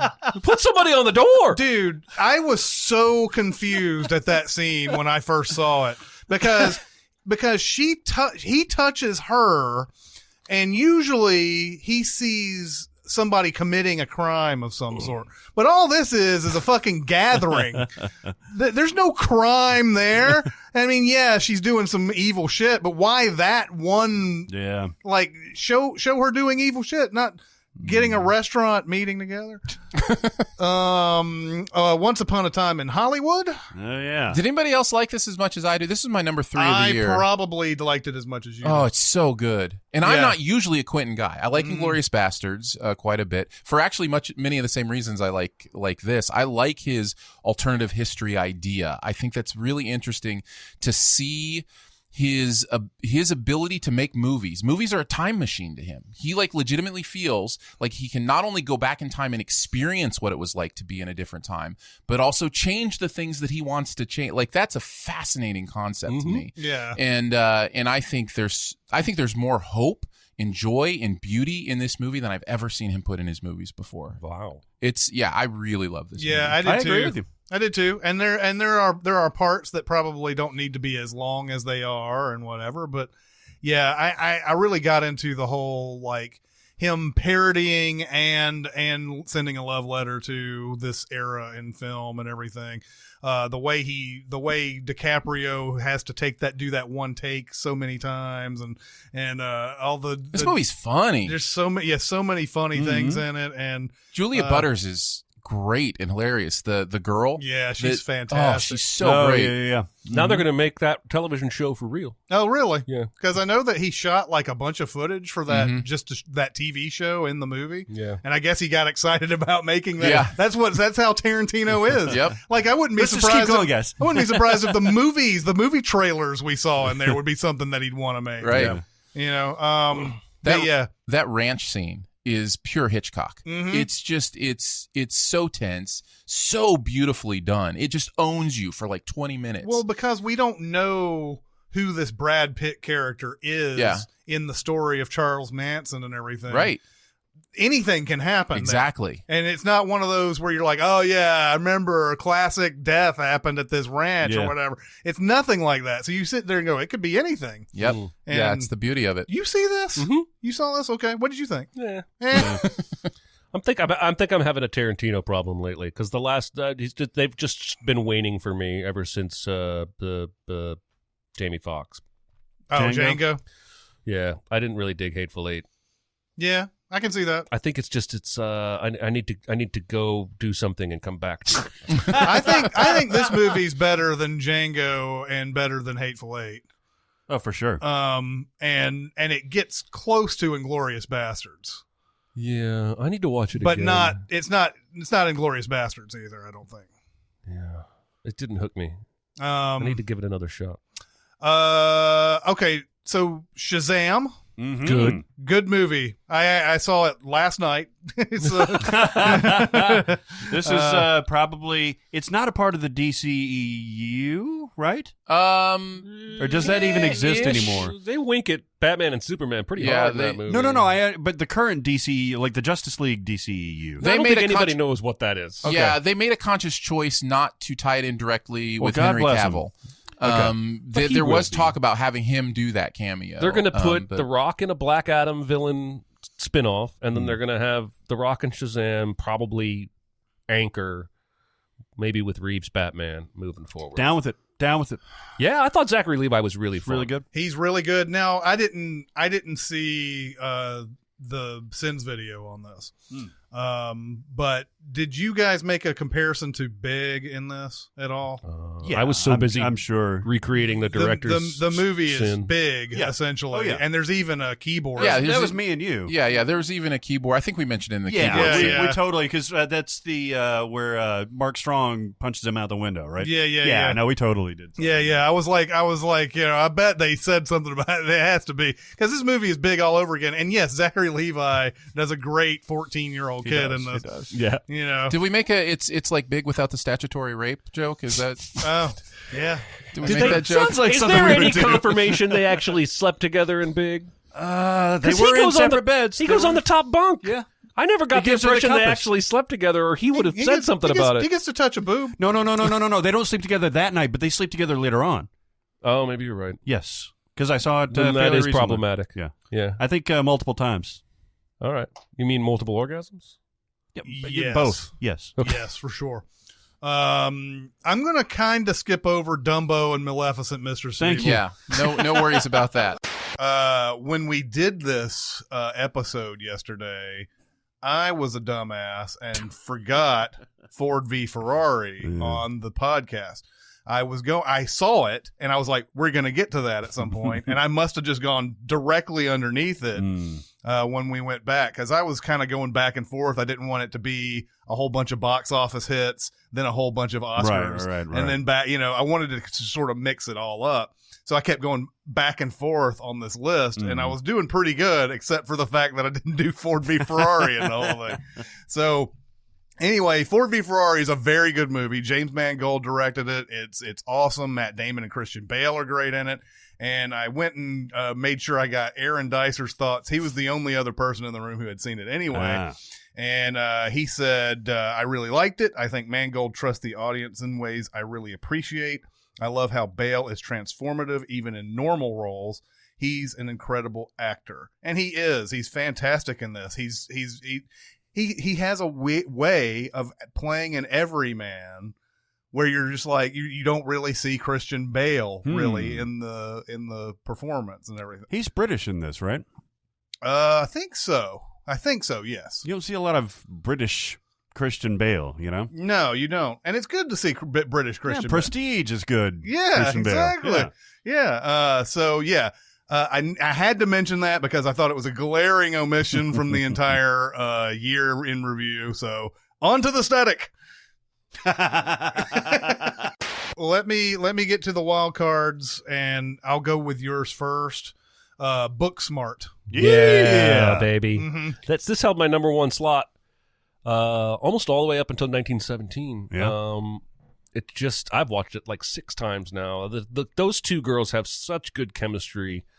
Even the part that was in the trailer when she's picking her up in the beginning of the movie from school and she starts dancing and they're both dancing. She's like, are we even going to go to school or what? I'm just gonna stay. I just love it, love it, love it. It's super funny, super charming.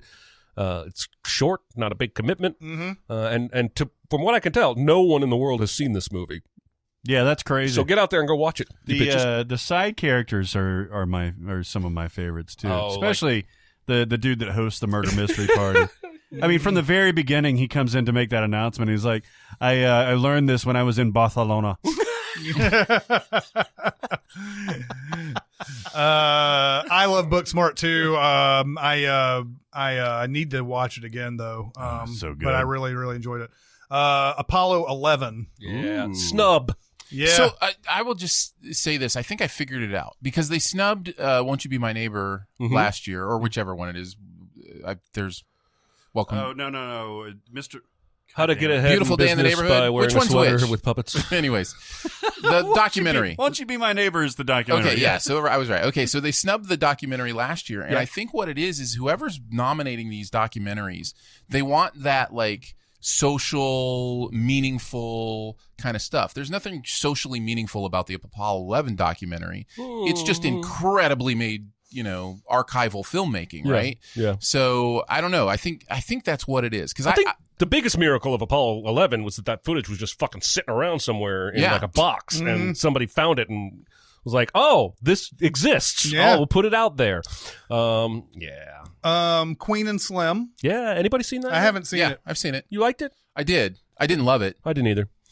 It played too conventional for me once, but it has a killer setup. Great actors. Ready or Not. Yeah, Ready or Not. This is fun. Yeah, It's a fun movie. super What fun. a surprise. This would be a good double feature with Knives Out. Ooh. Well, I was thinking Parasite is also Yeah. very similar. Oh, yeah, like all yeah, three yeah. of these really we talked about that Eat the Rich thing. All Yeah. three of them are Eat the Rich kind of movies. Like it's really interesting. So Yeah. yeah, it's been that year. Also, that girl could not look more like Margot Robbie if she tried, and I Samara know Weaving. it's not Margot Robbie, Yeah. but forever I'm going to confuse her with Margot Robbie. She's poised for like a big breakout if she's not already, right? Yeah, I would think so. I mean, you just put her in the right movie. I Yeah. think she'll skyrocket. But she's quietly had this already pretty good career and everything. But Ready or Not's real fun. Yeah, I got to see that. And The Kid Who Would Be King, which I didn't give a time of day. I remember seeing the trailer. I didn't want to see this movie at all. No, well, your life will not be changed by watching this movie, but it's super charming, and the kid actor it's Andy Serkis's son. Oh, okay. And he's really charming. And it's just kind of a play on the King Arthur and modern. It's Connecticut Kid and King Arthur's Court or what have you. Mm-hmm. What? Sorry, I thought you got that. And he's he basically comes to believe he's actually the true heir to Arthur. I had a lot of. Did you see this? I loved it. I thought it was really fun. I think this is a really. What's interesting about it is that it kind of presents itself as just this typical family movie about King Arthur, and it's got almost this real subversive sense of humor to it. And then I was like, oh, it's Joe Cornish, which makes a little bit of sense. It's really fun, and it takes some turns I wasn't expecting. And the kid that plays Merlin, Patrick Stewart plays old Merlin, but the kid who plays young trying to blend in Merlin is hysterical. I don't know if I've seen him in anything before this, but he's really funny. Well, I'll have to give that a try sometime. I would still recommend Paddington 2 ahead of this. Okay. But they're both great. Yeah. Going on to Barrett's wild cards, we have Always Be My Maybe. Ooh, This was a lot of fun. It was, and Randall Park plays a very untraditional protagonist. Chris and I's buddy, Randall Park. Yeah, right. man. We hung out with rubbed Randall, elbows man. with him, man. Dude, the and music, Constance Wu. Yeah. That's right. Yeah, the music in this movie is surprisingly really, really, really, really good. Mm-hmm. And of course, Keanu steals the show, but it's just top to bottom good. Netflix, right? Mm-hmm. Yep. Dr. Sleep, which is a movie that I thought was a masterpiece for an hour and then sucked.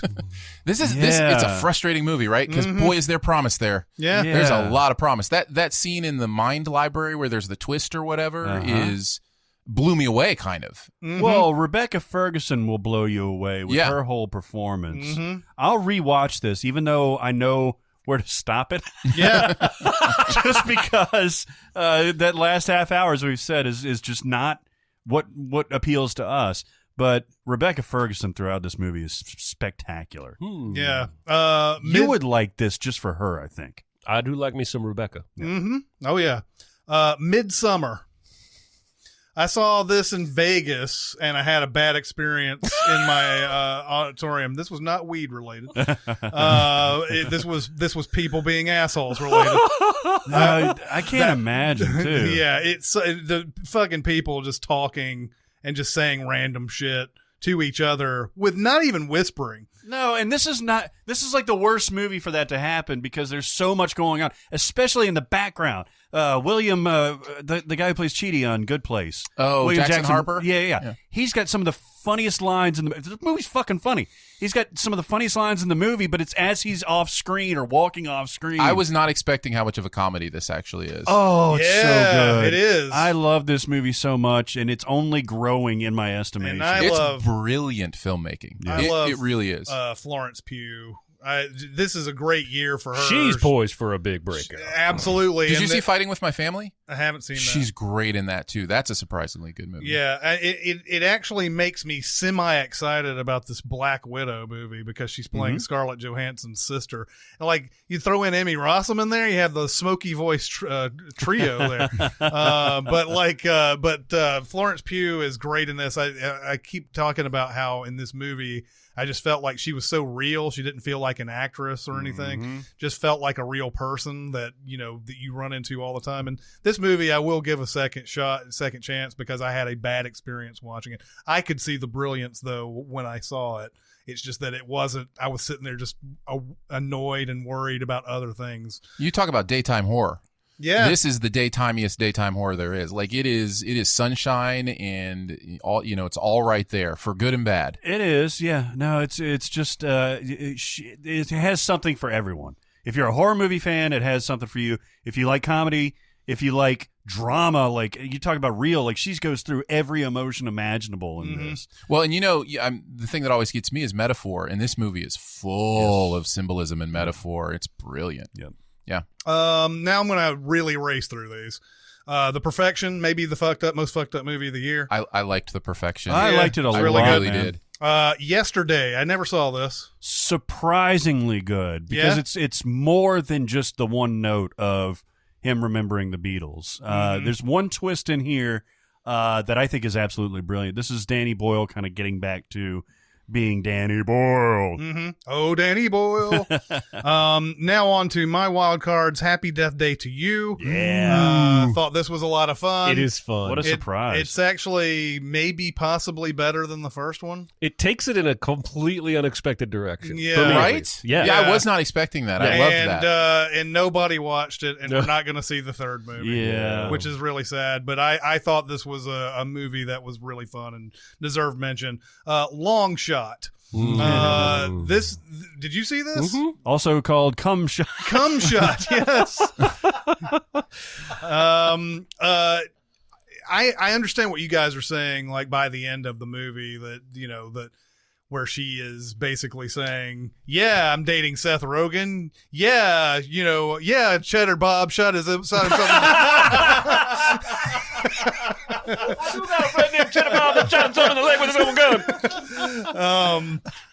I understand that, but I really enjoyed it for the most part, all the way agree. through. I agree. It's one of the movies I use as an example of how Charlize elevates material. She is so good in this movie, and I can't think of the last time I saw her be bad in something. Like she's She's so great. Yeah. She makes movies like, Long Shot or Atomic Blonde, like actual Or The good Devil's movies. Advocate. Or The Devil's Yeah, Advocate. Devil's Advocate. and I don't think we ever talked about Bombshell, but I didn't really like that movie very much, but you guys kind of did. I kind of like Bombshell. Honey Boy, which was Shia LaBeouf sort of trying to make a comeback, but Lucas Hedges is really good in it, and it's a sort of a theme we've been seeing lately of people having some sort of experience with putting their own life experiences into a movie. Yeah, it's kind of like autobiopic. Yeah. Like it's interesting in that way. Yeah. The Lighthouse deserves mention, even though it's a crazy fucking ass movie. Mm-hmm. Yeah, I think I love it. Yeah. Oh no. You've gone from I don't know what's going on Within the span of like 3 hours. Yeah.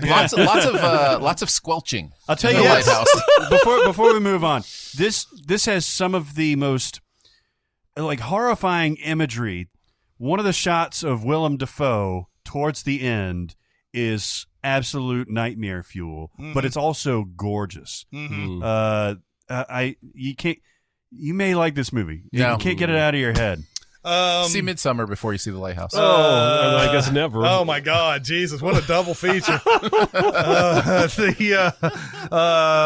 And then The Report, which was on Amazon Prime. Great year for Adam Driver, right? Yeah, Adam Driver's great in this. This is the investigation into whether or not we tortured people after the Iraq War, and we did. We did. Aaron's, yeah. Wait a minute. You didn't hear how World War II ended. We won! Yay! USA! USA! On to Aaron's wild cards. Alita Battle Angel. I think it was worth talking about just for the fact that this is one of those movies that builds a world I am very interested in, but doesn't necessarily do it well enough. And man, I would love to see a sequel to this just to see if they can get it better, get it right. Cause I love this world building here. Is it, well, it's a spoiler, but it's sudden Edward Norton at the end, right? Yeah. They were obviously looking for a franchise. I just don't know if it, I hope they do too. Have you seen this? Yeah, I wrote Sins with Danae. Right. This is, for whatever reason, I have this and Mortal Engines on this in a very similar place. Oh, interesting. In that I didn't feel like this is way better, I think, than Mortal Engines, but I didn't feel like either one of those movies did enough to set up their world building to compel me to care very much. If they made a sequel, fine, but they're not going to. Yeah, no, I don't think they will. A movie that I definitely will have to give a second chance, Ad Astra, which I thought was good for the most part. I was confused in some other parts, and then there were some odd additions to it that I didn't really like either.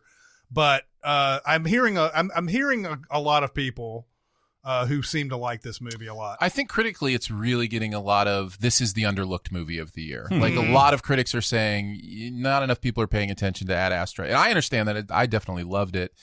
For me, a lot of that was the metaphor of God and man and, religion. And a lot of these moments that take people out of the movie where he's, giving his stats, or whatever, to me, right off the bat felt like legalistic rote church, like these are the prayers that are like, thank you God for this day, here's the list of things I want, that kind of stuff. And then he moves on through the movie and he suddenly learns to talk to his father as a human being, and then he gets to his father and realizes his father wasn't all he was cracked up to be. I truly think this is a movie about somebody losing their faith, and understanding that their foundation is no longer in their faith in a heavenly father, but in humanity itself. So I found it fascinating. Yeah.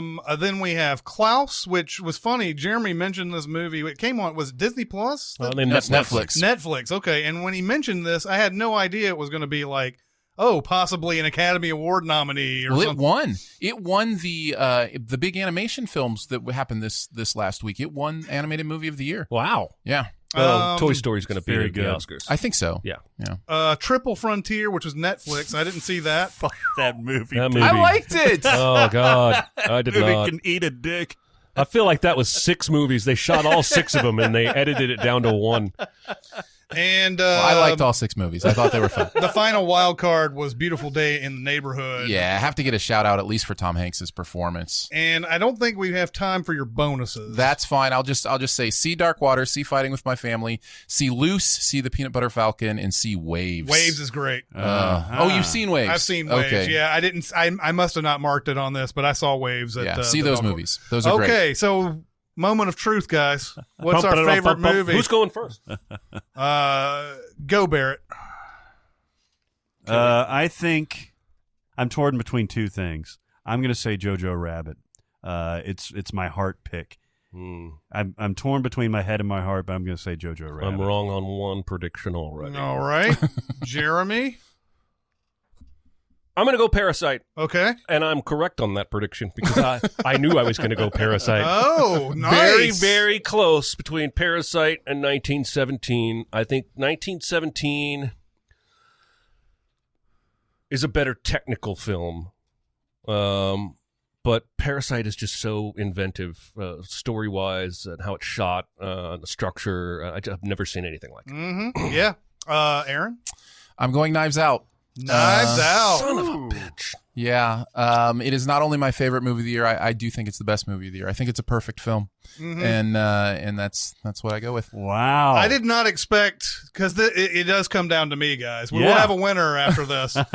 But I did not expect to be that final vote, actually. It is between Parasite and Knives Out for me. I've seen Knives Out more. I have been saying Parasite's the best this whole time, so I'm going to go with Parasite. That's a great choice. Wow. Well I guessed wrong for everyone. I think that's the correct pick. That was my head pick. I do for sure. And that was my number 2. These are my top 3, is JoJo, Parasite, and Knives Out. I thought you would go Knives, you would go 1917, and that you would go whatever I'm forgetting. Oh, 1917. I predicted that you two would win 1917. I wouldn't have gone to 1917 till my 5th, I think. Wow. Yeah. I would have put Once Upon a Time above bad there. Taste? I need to see Parasite again, but when I made my early, before 2019 ended, top 5 or whatever, Parasite was sitting right there. I've seen Knives Out twice since that list and everything, so like it's not fair that it gets 2 more viewings and everything, and then Parasite doesn't. But I would have been fine with Knives Out as well. So yeah, I think Knives Out, Parasite, 1917. Any of those would have made me happy. Yeah. All right, well, that'll do it for this week. What did you think was the best movie of this year? I'm sure we'll get a few comments on No, this. everybody agrees. Nope. Everybody knows that Parasite's best. Everybody's seen Parasite. And the Joker's awful. Everybody agrees. That's right. Everybody agrees with that. Go to SinCast presented by Cinemasins on Facebook. We also have a Cinemasins Twitter, Music Video Sins Twitter. We're on SoundCloud. We're also on Discord. If you want to get on Discord, you can go to our Reddit page and find a link on the right side of that, or you can go to Facebook and private message me, and I will give you a link there. Woo!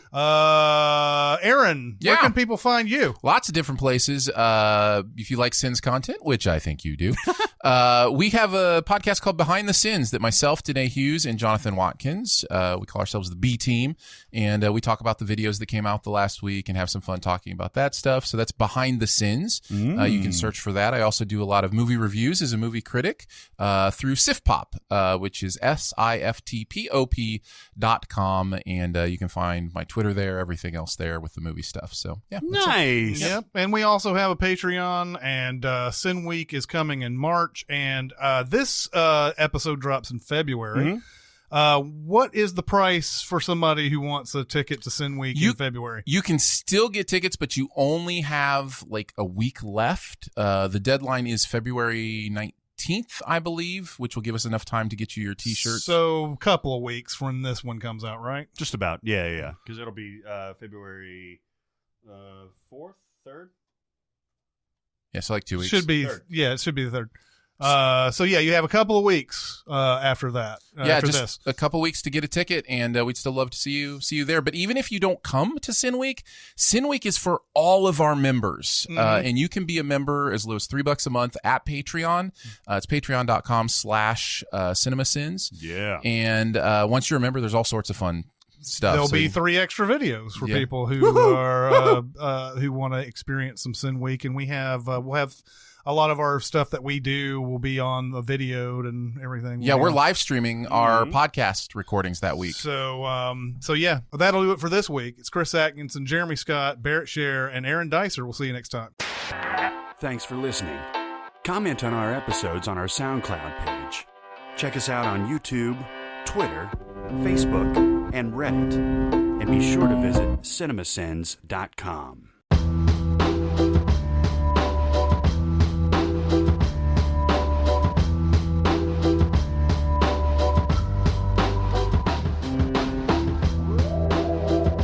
But now I'm better. I'm all better now. I go better. Yeah. She turned me into a newt. Personally, I'm glad you didn't pass out. I think that You know what? would've- I'm a fan myself. How brilliant is that line, by the way? And then that line reading that she turned me into a newt. And it's not I changed back. No, It's I got better. That is fucking genius. We'll just keep talking about Frozen 2. Yeah. Well, like we did the mini pod, and I would forgotten about the 5 elements thing, which is interesting, right? Because it's the key. When you think of this movie and the plot and the story, it's not very typical, which is fine if you want to do something a little atypical. That's fine, but like, who's the villain?